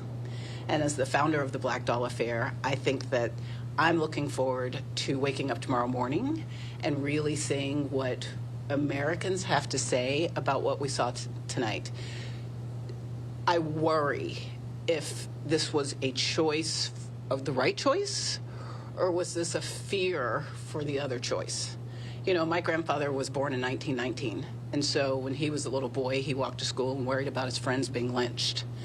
My mother and her sisters had colored water fountains and couldn't sit at certain countertops. And my sister, born in 1965, while she was born in June, there still wasn't she didn't have the birthright to vote. It wasn't until my second sister, that was born in 1970, because of the Voting Rights Act, did she get that right to vote a birthright. So then I look at my own family at Christmas time, and it's like the United Nations. So I was really hopeful tonight that this was an evolution and not, again, we're Americans. We should be able to vote for whoever we want to. What concerns me is the winner and how ugly he can be, how just the messaging that he's sending, and people just, going right in, going, yeah, this is the guy. And so I'm wondering, is this the guy, or are we just not ready to vote in a woman, a brown woman? That's the conversation I'm looking forward to having. Well, thank you so much for those perspectives. I really appreciate it. We'll continue to watch these results, but for now, Mary Preston. Well, let's look at the latest results in Washington's governor's race between Democrat Bob Ferguson and Republican Dave Reichert. Of course, you can see the winner here tonight, Bob Ferguson, the projected winner here with 56% reporting.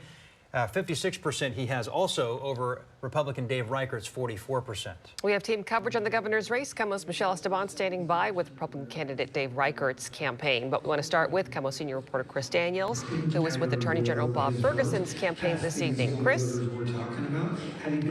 Hi, Mary. We're at the Convention Center in downtown Seattle, and you can see behind me that it is cleared out as a lot of people have been watching those national results come in. The biggest cheers tonight were in the governor's race. We saw this room packed with supporters for Bob Ferguson, who in a way has been running for this office of governor for the last 12 years as Attorney General, and before that on the King County Council. And he did, in fact, declare victory tonight. Here is a portion of what he had to tell the crowd. Tonight, in making their choice for their next governor, the people of Washington State chose a pragmatic and progressive vision for our future. I am happy to announce that thanks to your support, thanks to your doorbelling, to your donations, to your phone banking, to your hard work, I'll be serving as your next governor.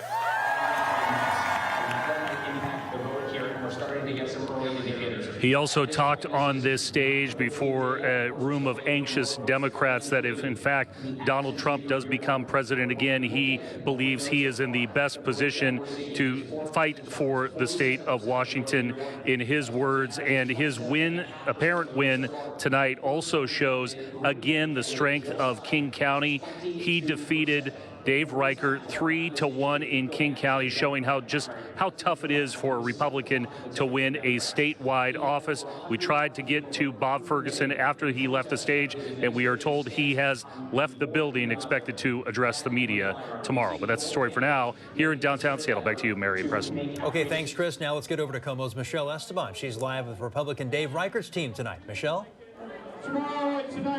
Hi there, Preston. Well, just like the polls and just like these ballot numbers that have come in tonight, Dave Reichert is not deterred. He tells me that he believes, and he told this crowd, that there's still a chance here. He says it doesn't look good, but in the an interview I did with him one-on-one here in the Grand Ballroom, he said he's waiting for the last ballot to be counted. Take a listen. I just said, you know, really short and sweet. Race isn't over. Lots of votes to count, and we'll go from there. So I'm really excited to be here tonight with all our supporters.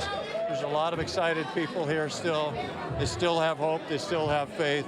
And so we're going to be hanging in there until the last vote is counted.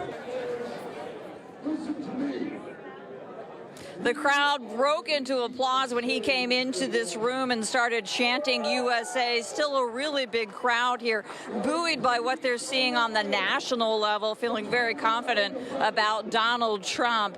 But I got to get back to Reichert. He did tell this crowd, and he told me in that interview, yeah, the numbers, they don't look good. But he said, quote unquote, he believes that God has a plan for him, and he's just not ready to call the race. Instead, he took the opportunity to ask this crowd to stay. He doesn't want the Republican support that he felt on the campaign trail to leave. Maybe he's hinting for what's next. But again, it's clear he is going to wait despite that differential, 57% to 43%. Of course, some numbers coming in here at the Grand Ballroom at the Hyatt, and that's what you're hearing that chanting about. A lot of Republicans pretty confident and feeling good about this night despite Reichert losing handedly in King County. I did get a chance to speak to a couple of his campaign workers. While Reichert is saying he's going to worry, some of them have said to me it's over, and they're disappointed with that. But if he's waiting, they're waiting.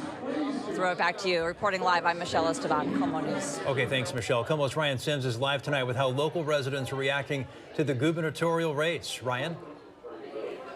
Well, hey there, Preston. You know, we've been in this bar in the U District for about 5 hours now, and we heard rumblings here or there about the gubernatorial race, but I got to be frank with you, at least in a place like this one, all attention is on the presidential race. We, over the course of the evening, heard maybe about 2 or 3 people talking about the governor's race, but that compares to easily dozens and dozens of people, dozens and dozens of times talking about the presidential race. And to kind of underscore that, again, all the TVs here in this bar are tuned to the national races, particularly the presidential races. And so we've been seeing people come in here all evening long, tuned to the TVs. I mentioned this an hour ago, is that in terms of how this bar sees things and the owners see things here, they see this as a political Super Bowl, not so much, according to them, about the state races, because in their words, there was not really any mystery of how that would end out, but about the presidential races. And so we're still seeing so many people tuned to the TVs in terms of the national level. Now, this is at least the third, if not more, election where all the TVs here, where this has been a political event here in this bar here in the U District, spoke to 2 of the owners here earlier tonight. They say that they felt a duty to put this on. Sure, normally we have the sporting events here, we have other things here, but on a day that represents everything about what America stands for, represents democracy, they say that there was no question they were going to have all the TVs turned to the election. Here's some of what they told us earlier. It's something that needs to happen because we can't hide from it. We need to address it, and we need to get back to politics being part of our community. I think this is a place where people can come and feel like they're at home and, you know, sit at the bar, or if you want to sit and read a book, you can do that. But just providing someone a location where they can feel comfortable being themselves. And that last point is key as we come back live, because you know, as I said earlier at 9 o'clock, this is unheard of to have crowds like this on a Tuesday. It's a work night for a lot of people. And the fact that we are seeing crowds that you would normally see maybe this time on Fridays on a Tuesday shows so much interest in this election with so much at stake across the country, including here in Washington. We spoke to a lot of the voters here who have been here all night at their favorite watering hole, so to speak, and they said it all does come down to comfort. They say they would have it no other way, and that instead of sticking it out in their living rooms, as some people rightfully are doing, they said that they could not stand to be alone. So in an hour at 11 o'clock on KOMO, we're going to be talking to some of the people who came out here, asking them why they wanted to take in a night like this in public as opposed to their homes. We're going to have those stories in an hour at 11, but Mary and Preston, we'll let you take it from here. Okay, thanks, Ryan. Time now to chat with Ron Dotzauer again. Ron, what's your take on the governor's race tonight and how it's shaken out? I mean, we've talked a lot about this. No real surprises there. You know, Ferguson winning over Reichert, at least that's the projected winner tonight. Right. And for the reasons we've articulated previously, look, he was outspent by better than a 2-to-1 margin. If you're outspent by better than a 2-to-1 margin, in all probability, you're going to lose. Doesn't matter who you are. Number two, I don't know that Reichert at the end of the day really had his heart in the race as well, okay? So he probably could have worked a little bit harder.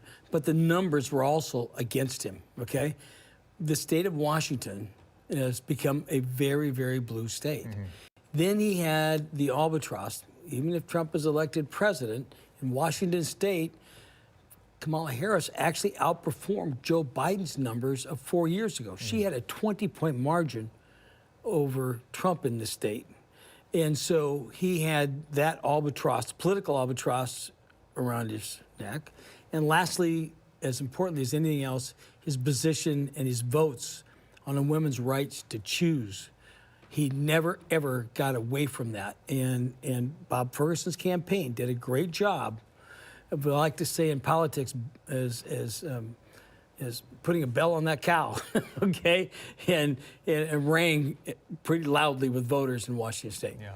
So from the GOP standpoint in Washington State, Dave Reichert was probably the strongest candidate that they have had in years. Does this mean that this is the best Republicans can do in Washington State? You know, I agree with you. I thought he was actually going to be a stronger candidate. And I think, frankly, to be honest with you, Bob Ferguson probably thought so at the same time when he jumped into the race, that it was going to be a much more competitive race. The problem is Washington State is just as rejected out and out the concept and the principles of Donald Trump and the MAGA Republicans. They are not going to be successful politically in Washington State until they moderate and move more into the position of attracting independents, conservative Democrats, and a coalition that they have eschewed in the last umpteen years in Washington State. They can't be just so right-wing ideologues in Washington State and be politically successful. And until they do that, they're going to be marginalized as a party in Washington State. And hence what we have tonight, every single statewide office holder in Washington State tonight is a Democrat. As we said earlier, that's the first time since 1944 that one party has swept every single statewide office. Well, it shows you just how blue Washington is. Not only how blue it is, but it's also because the GOP has marginalized itself. I mean, Culp running 4 years ago against, Jay he had a horrible campaign. And frankly, Dave Reichert couldn't break that pattern. He wasn't even endorsed by his own party, right? And so, again, there's some work to be done. And I think, to be honest with you, we're all better off if we're more competitive in our races, that both parties or whoever come to some level of being able to compete for voters. It's always dangerous, in my opinion, for one party to dominate a political landscape. And we'll see what happens. But nothing's going to change in Washington State until the GOP decides that it wants to moderate some of its positions. And they continue to not do that. And they continue to fail politically in Washington State. Furthering that question, just as to what Mary was asking, what about someone like Jamie Herrera Butler? someone with those kinds of stance, more of a moderate Republican, do you think someone like that might ever have a chance against, say, for instance, 4 years from now, running against Ferguson? Absolutely. Now, her best chance, frankly, if she decided to run for re-election to Congress, she might have had a better shot of holding on, going back and getting that seat back than Joe Kent did as just that really out and out MAGA Republican in the 3rd CD. Now, I mean, there's a ceiling on that number, and Jamie Herrera Butler probably could have gone back if she could have won that primary.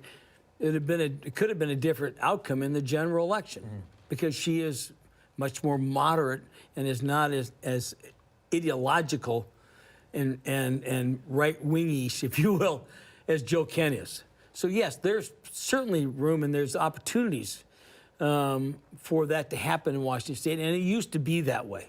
You know, I mean, I've been around long enough, the Dan Evans of the world and other folks like him had political success, and that's all been eschewed. And we are operating, unfortunately, in my opinion, in a hyper-partisan environment today, more so than we ever have, in my opinion, in the history of this country. And there's a lot of reasons for that. The large independent expenditures, some of the Supreme Court decisions that have allowed dark money to be hidden from the public, and all of that has kind of come into the campaign business that I think has become very unfortunate and has put us in a position of this kind of overheated political environment. Now you get me waxing sort of philosophical here. I got more time than I usually have, so I apologize for all those statements. But yes, you got me wound up on it. You'll be with us for a while. I so don't know, worry, and you'll get another shot at I'm this. sorry, but yes. So I laid it out there. Okay. Okay. Thanks, Ron. We appreciate it. Well, here in Seattle, we are watching the race for position 8 in the Seattle City Council. Incumbent Tanya Wu is trailing challenger Alexis Mercedes Rink right now. Take a look at the percentages. Rink ahead 58% compared to Wu's 42%. KOMO's Jackie Kent just spoke with Mercedes Rink and is live in Seattle's Capitol Hill with more. Jackie?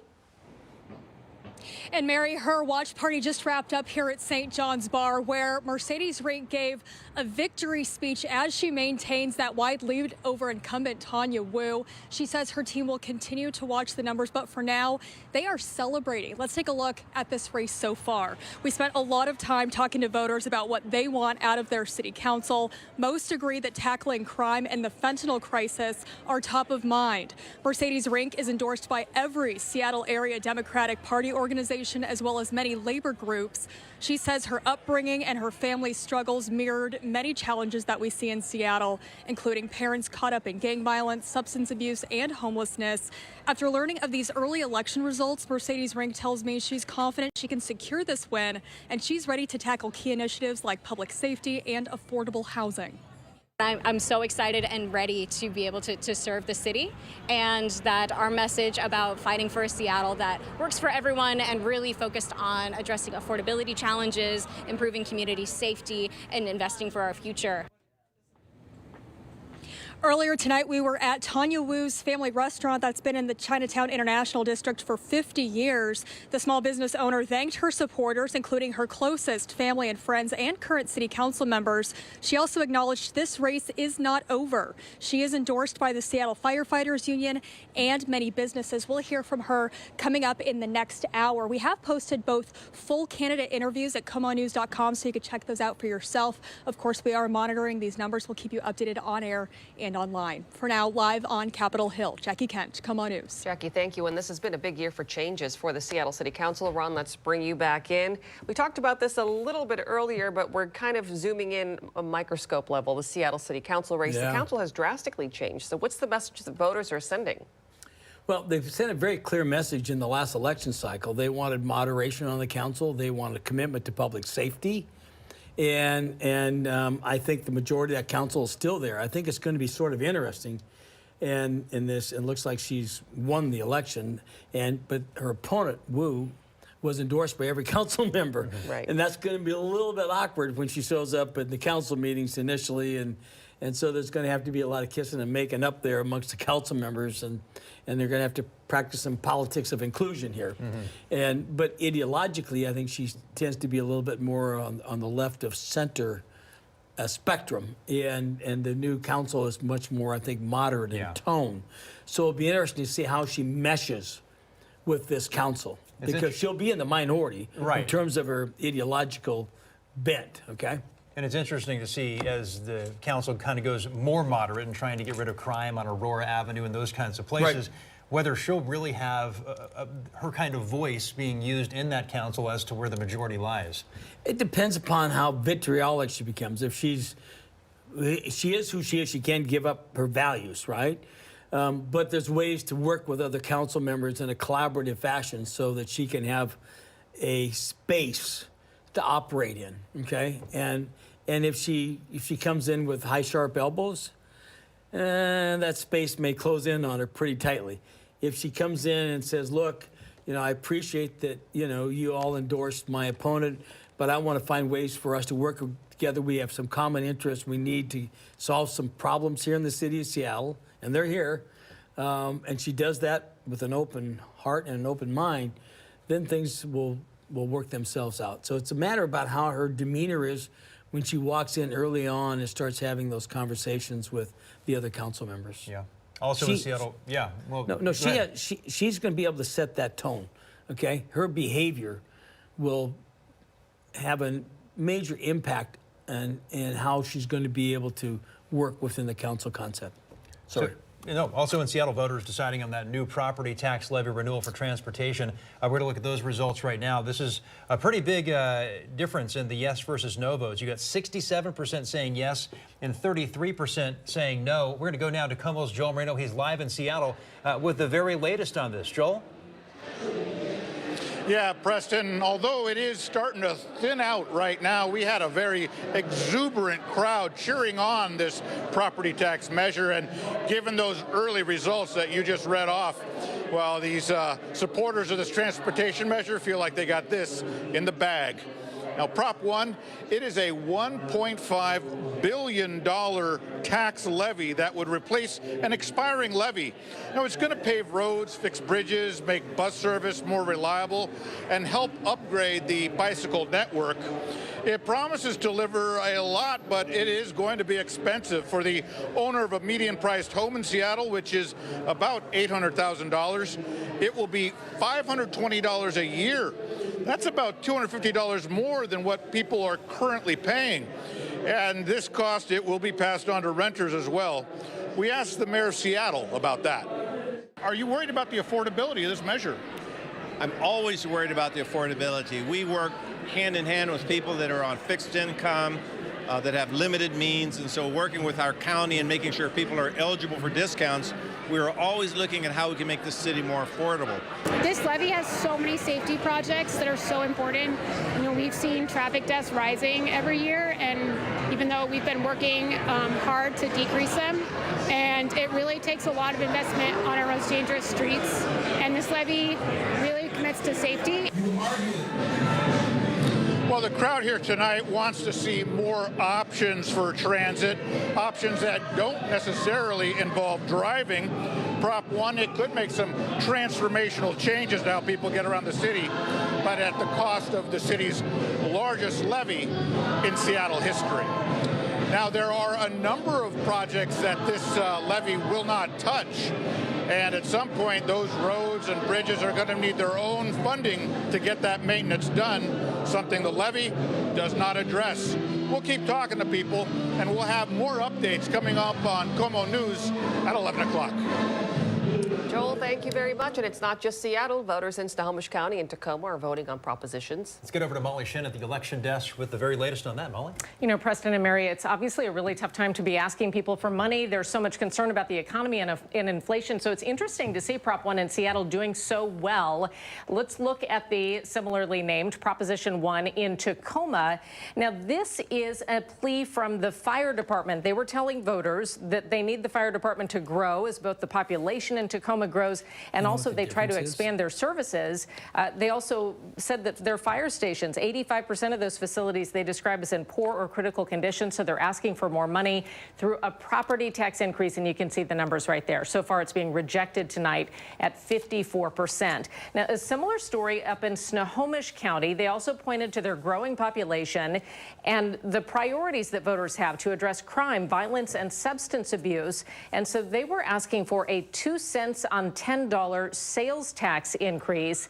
That tonight is also being rejected, 56% against, and Marion Preston, just 44% of people so far have approved that Proposition 1 in Snohomish County. Okay, thanks, Molly. Let's look at the race for the next Pierce County executive between Kelly Chambers and Ryan Mello. You can see tonight Ryan ahead by just 2 percentage points here, 51% to 49%.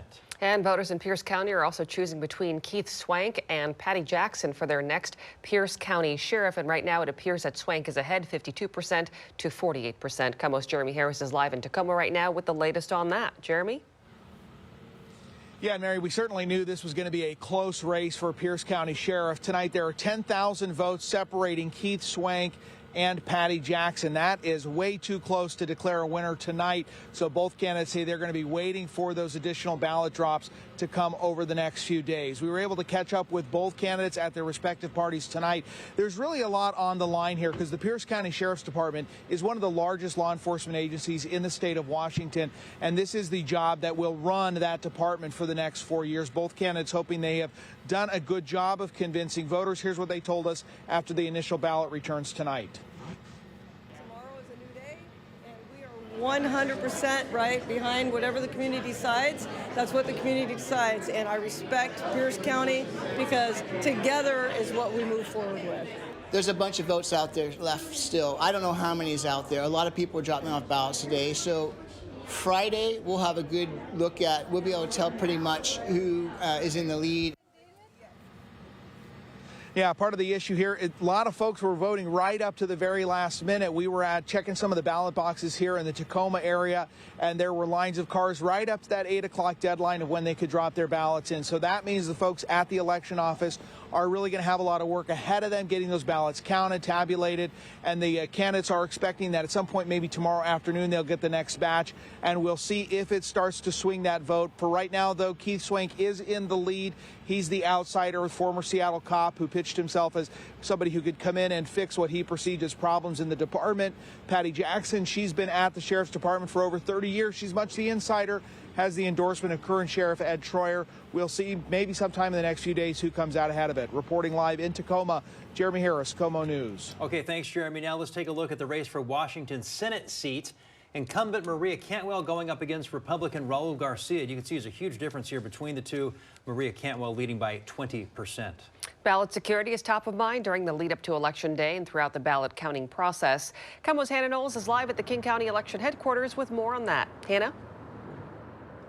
Well, Mary, we know that ballot security has been a major concern for voters throughout the state of Washington. Here in King County specifically, this comes after ballots inside a ballot box in Vancouver were burned. But I'm told here in King County that they are making sure security is top of mind. They have had people watching ballot boxes 24/7. They also have fire suppression devices inside those ballot boxes. This is also a very in-depth process. We got to go inside the building for a first-hand look today. Employees have been verifying signatures, inspecting ballots, and tallying the results. King County is projecting 82% of ballots returned by the end of this election. This will be some of the highest turnout in the country. It's still short of the 86.5% who voted in 2020, which was a record. And voters tonight in line, they were there till the very last second, noting it's not just about the presidential race for them. It's more than just the presidential, right? It's goes to your attorney general, your state auditors. Those are the type of positions that truly also make the difference in Washington. And I know the attention goes to the presidential, but it's also what's the smaller positions that matter. Right now in King County, election officials say nearly 70% of ballots have been returned so far. 954,220 ballots returned in King County tonight. Those numbers, they're expected to be updated around 4 o'clock tomorrow morning. We will have a crew back here at headquarters in Renton starting tomorrow at 4:30. We'll be keeping you posted on how the voter turnout is here in King County. Mary, back to you. Thank you, Hannah. Remember, we're bringing you extensive coverage of election night, not just on KOMO News. You can keep track with all of our live reporters on the social media app X. You can also scan the QR code on your screen to see the most up-to-the-minute results and races around our state and the nation. States across the country are voting on new elected officials in the House and Senate. We've got a look at the balance of power on Capitol Hill. KOMO's Molly Shen is monitoring some key congressional races across the country. Molly, what's standing out tonight as where we stand? Well, you know, the big headline, Preston and Mary, is the Senate. So Democrats this year have held control of the Senate just by a very tight margin. We expected it to flip to Republicans, and it has. Let's show you the current numbers right now that we have. I believe we can pull up a graphic here then show you what the numbers are in the Senate. I can tell you that Republicans hold 51 of the seats right now. Democrats have won 42 of the seats. You just need 51 to gain control. And it looks like Republicans will increase their lead. Right now, it looks like they're likely to pick up Senate seats in Montana, Wisconsin, Michigan, and Pennsylvania. Let's go over to the House. It's a little bit tougher to say here what's going to happen. There had been projections that Democrats would end up taking control. I don't think we'll know tonight who wins over the ballot, who wins power in the House. You need 218 to have control. Right now, Republicans have the most seats at 187, and Marion Preston, Democrats are at 163 right now. Okay, thanks, Molly. So, Ron, what do you think about the voters, how their voices have been heard nationwide, and what's kind of happening? I'm hearing you going, wow, and hearing some of these numbers. Surprising? Yeah. Again, we chatted just briefly about it. President Trump, for the first time in 3 tries for the White House, actually won the popular vote by a fairly healthy margin. And I think that's one of my biggest surprises of the night, frankly. I thought the Electoral College was going to be close, but I thought she would still probably win the popular vote. That did not happen. Big surprise. You know, as Molly pointed out, no surprises that the numbers were just not there for the Ds to keep control of the Senate. The opportunities were just not going to happen, so that's not a surprise. It would be a mild surprise if the R's keep control of the House. A mild surprise, because I think almost everybody sitting down and doing projections felt like, you know, that the R's would not pick up the seats, the D's, but because of the California races and the New York races that tipped a couple of years ago, could be won back by Democrats. I don't know that those outcomes have been determined yet, so we don't know how that sits. So we have to wait and see on the House, as Molly has also pointed that out as well. Well, it's a much different picture if, you know, former President Trump here is in office, and then you've got the Republicans in control of the Senate and the House. Yeah, a whole different world here. That's a big different world, and it's also a very dangerous world for the R's in the sense to have, there's no pendulum. There's no pendulum. There's no finger pointing. Right, okay, right. And so whatever they do, they own it, and that can be risky. Okay, we'll have to wait and see how that works itself out. But if you're a Republican, in some respects, you may be better to split the power in Congress a little bit, because then you can say, well, I did this, and they wouldn't do it in the House, and the White House could blame one branch of the government. And if you control all 3 branches, well, guess what? Here it is. Well, politics tends to be factious. I mean, it tends Yes. to bring out, you know, the gloves people like to argue and such. Say that this scenario proves to be true, that the Republicans control everything. Now, Yes. wouldn't that lead one to believe that there could likely be internal fighting? Because now you've got the MAGA Republicans on the right, you've got the centrist Republicans, the moderate Republicans.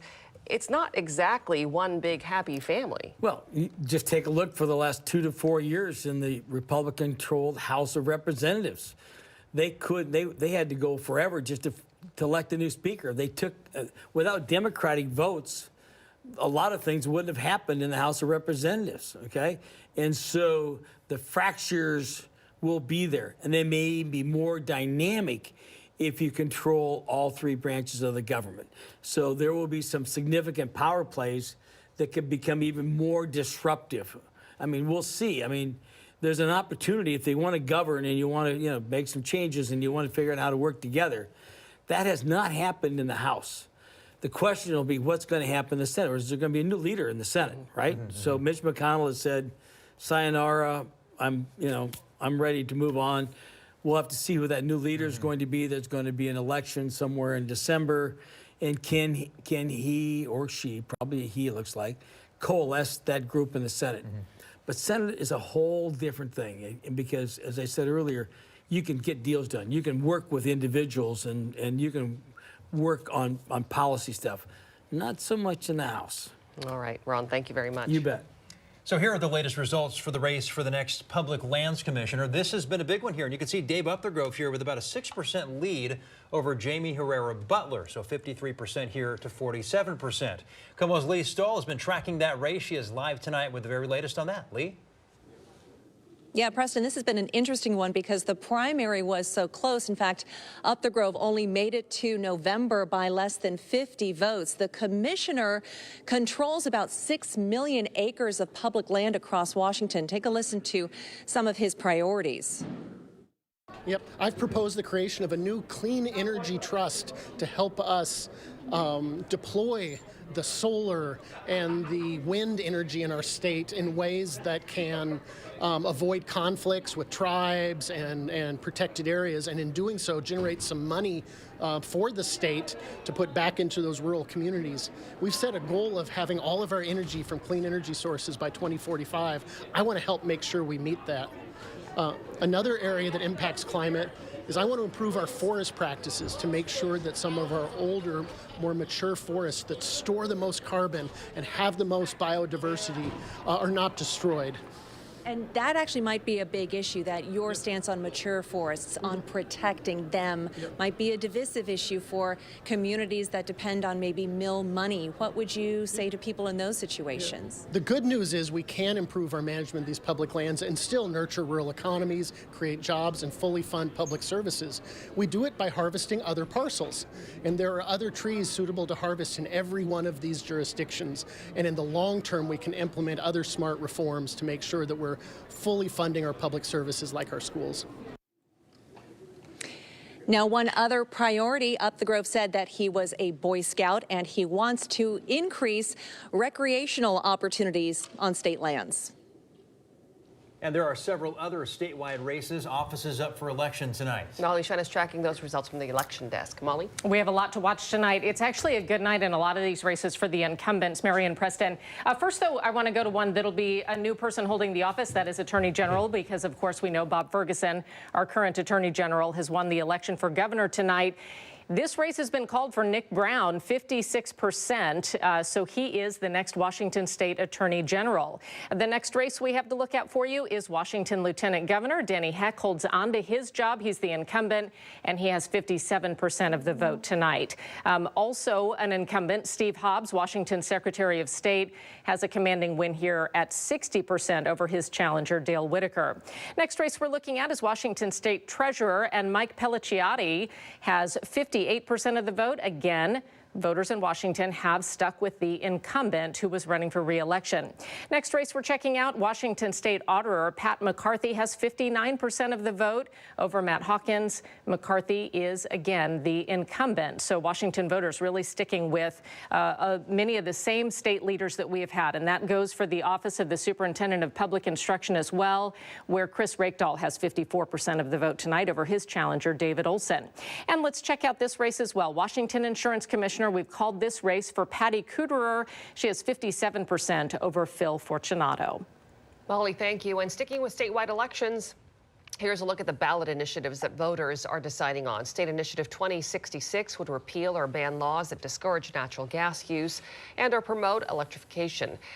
Looks like yes is ahead, 51% compared to 49%. Initiative 2109 would repeal an excise tax for people with annual capital gains of over $250,000. No, overwhelmingly ahead, 63% to 37%. Initiative 2117 would ban carbon tax credit trading and repeal laws with a cap and invest program to reduce carbon emissions. Again, no ahead by 62% compared to 38%. And Initiative 2124 would let employees elect or opt out of state long-term care insurance. No's again, pulling ahead 55% to 45%. KOMO's Denise Whitaker is live in Seattle with more on the initiatives this evening. Denise? Right, I really want to focus in on Initiative 2124, the WA Cares Act, and that's because this was one that people just really said they wanted to have a choice to opt out or to stay in. And tonight at the Let's Go Washington Watch Party in Kirkland, Brian Haywood, who was working to get 2124 passed along with the other initiatives, was quite critical of it, saying they had to change the name of it from long-term care to WA Cares because he said it's not at all long-term care. Supporters of repealing WA Cares say there really needs to be options for people of all ages. At 72 years old, he's still getting a paycheck, and so he'll have money extracted from that paycheck for this so-called care. And it's not really long-term care either, because it's only good for a certain amount of weeks. I'm very grateful that things are changing and that it might not have helped me and my mother. And it might not, who knows if it is going to help somebody today, tomorrow, but I know that it's going to help the families in the future. Christina Keys was thrust into caregiving for her mother when at age 62 her mom suffered a stroke. Her mom, Patricia, lived for 10 years after that stroke. The whole time, Keys telling me they were working together as a team on ways to help people, and they were very helpful and involved in trying to get WA Cares passed in the first place. Now, even in his argument to repeal WA Cares, Brian Haywood had told me that it really is something that people need to know more about and need help with, but he said the way it's written right now is not the way to do it. So Washingtonians clearly, at the moment anyway, are saying, no, we need to have this long-term care option available for us and need to keep it on the books for the moment. So we'll have much more on the initiatives in the days ahead, too, as we watch these numbers come in. Preston. Okay, thanks, Denise. Let's get back to the race the world is watching, the race for the next president of the United States. Here is a look at the electoral map tonight from the Associated Press. Former President Trump there at 247, as Vice President Kamala Harris is there at 214 tonight. Now taking a look at the popular vote, you can see former President Trump ahead 51% compared to Vice President Harris's 47%. Now breaking it down even further, here in our state, this is how the vote took place. 59% of people in Washington voted for Kamala Harris, 39% for Donald Trump. Now Vice President Harris' campaign co-chair spoke earlier this evening. Here's some of what he had to say. Family, thank you for all that you have done. Thank you for being here. Thank you for believing in the promise of America. We still have votes to count. We still have states that have not been called yet. We will continue overnight to fight to make sure that every vote is counted, that every voice has spoken. Let's bring back in Ron. I mean, Kamala Harris isn't speaking tonight. We know former President Trump will be speaking soon. What are your thoughts on what was said right there? Well, I think it's pretty clear the outcome is just in front of our noses. It just hasn't been said out loud yet in some cases. And again, as we talked about a little bit ago, I mean, he won the popular vote as well, and he's soon to win the Electoral College. And I hope there's no conversation about elections being stolen, okay? And because I've always felt in this country, we've even, no matter what, in 2020 and before, we've always done a good job counting our ballots. And I think that was really unfortunate what happened in the last presidential election cycle. I don't think we're going to hear that now, that he's won. And so he's going to feel pretty good about the outcome. And it just, you know, again, we're not going to get on record and say he's won, but it certainly looks like he is in a really strong position, as we said earlier, in the next 24 hours to close this thing out and to be elected the next president of the United States. You know, leading up to election night, when we talked about this before, you hammered home the importance, the significance of the swing states. Yes. What surprised you about the way went sideways. The swing? I mean, she underperformed, he outperformed. Pennsylvania did not, you know, Pennsylvania, North Carolina. I don't know that we've seen the Michigan numbers yet, where we're sitting in Michigan. But again, she didn't perform at the level she needed to in those blue wall states, as well as those 7 swing states. I've said for some time that, you know, at the end of the day, 40 out of the 50 states at some level don't matter in the outcome of presidential elections, unfortunately, and we're one of them. But there's about 7 to 10 states that can go either way that really determine the outcome. As long as we have an electoral college and that 270 number, those are the states that are always going to determine the outcome of a presidential election, and it looks like they've done it again tonight. Well, you and I have also been talking about the choice to choose Tim Walz on this campaign with Kamala Harris and not Josh Shapiro in Pennsylvania. That could have been a game changer here, potentially. Well, you know, that's really tricky in hindsight, but yes, it's she probably would have been better off getting somebody in a more key swing state to help her, because she needed every opportunity she could to take advantage in a short election cycle to kind of climb into the ring. And whether it was Josh Shapiro or somebody else in one of the other states that could have brought some value to her, political value to her. And that will certainly be debated here. That'll be, we talked about this earlier too, Redmond. That'll be one of the things that everybody's going to be breaking down. Well, she picked somebody else. How would that have changed the outcome? And all the other dissection that's going to occur. But that's certainly one of them, in my opinion. She may have wanted to think about going in a different geographic direction. Okay, thanks, Ron. You bet. Back to the race for governor now, and the seat vacated by Governor Jay Inslee. Here is a look at the results between Democrat Bob Ferguson, the current Attorney General, and Republican Dave Reichert tonight. You can see a 12% lead there for Bob Ferguson, the projected winner in this race. We're also following both candidates' campaigns. Senior reporter Chris Daniels is with Bob Ferguson's campaign tonight. But first, let's go to KOMO's Michelle Esteban, who is still at that watch party of a Republican candidate and former King County Sheriff Dave Reichert. Michelle? Well, hi there, Preston. I think you're coming to me a little bit early because this crowd absolutely jubilant. Let me step out of the way. I've seen a lot of handshaking, hugs, people high-fiving one another, just elated as they're watching news coming in about Donald Trump. We're hearing that he may be taking the podium soon. We've got some folks dancing through the ballroom. A lot of folks we thought would be gone. This party was supposed to be over at 10 o'clock, but as you can see, it's no longer standing room only, but certainly many people still here.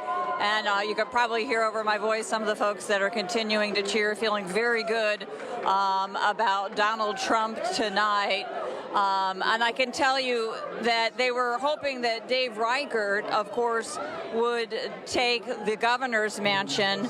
But as you know, that has been a very lopsided ballot count, if you will, 57 to 43%. But Reichert told us a short time ago that he's not conceding, he's not ready to give up, that every vote counts, and so he'll be standing by until the very last ballot is counted. We'll have much more coming up on KOMO News at 11. You'll also get to hear from Dave Reichert and some of the folks here that have worked on the campaign as well. We'll send it back to you. Reporting live, I'm Michelle Esteban, KOMO News. All right, Michelle, thank you very much. Now let's go to senior reporter Chris Daniels, who has been with the Bob Ferguson's campaign all day. A different scene behind you there, Chris. Yeah, Mary, I was just listening to what Michelle was reporting in my ear, and it seems like a far different scene than what we are seeing right now here in downtown Seattle. They're cleaning up the ballroom here at the Washington State Convention Center. There are no Democrats in this room, more media than there are people that are watching the outcome of this election. But we did see Bob Ferguson on stage say that he is the governor-elect, that he is declaring victory and thanking Dave Reichert for running a campaign against him. We also saw Washington Governor Jay Inslee still in office. He was lingering around longer than any other politician to talk about what happened in this election. So I had a chance to ask him what he thought about Ferguson's victory and the rest of the races today. This was a resounding, huge victory for the values of Washington State. We have defeated efforts to repeal our climate action, which is the best in the nation. We've defeated Washington, have defeated people who tried to take away long-term care from our seniors. They defeated this effort to really kneecap our ability to pay for education. These These are fantastic wins, and these are not small wins. These are thumpings. These are landslides. These are tsunamis. Because Washington stood up on their hind legs and said, you're not going to take away these things from the state of Washington. And winning, every Democrat won tonight, a statewide election. That hasn't happened for 50 years. It is a solid vindication. Yeah, a different story here in Washington State than obviously what we're talking about on a national level right now. Big victories. We'll talk more about it coming up at 11 o'clock. I'm Chris Daniels in Seattle. And thank you so much, Chris. And Ron, thanks so much for joining us here tonight on our desk. And we'd like to thank everyone for tuning in. We'll, of course, continue to monitor the election results throughout the night. Be sure to join us for KOMO News coming up at 11 o'clock. We'll see you then.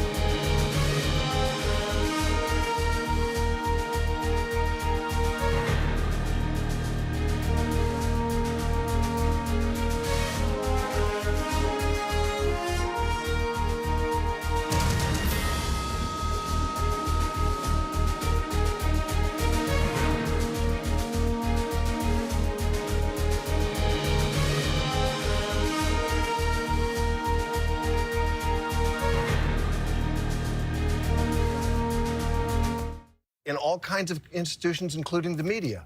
People like that. Yeah, and some of it might be that, the institutions, but some of it's just, are you better off than you were 4 years ago? I felt like my money went further. You know, there are a lot of people, I think, hurting in the country, even if they see the stock market, 401ks going up, or interest rates finally coming back down. You know, I do think that this is what Martha and I hear.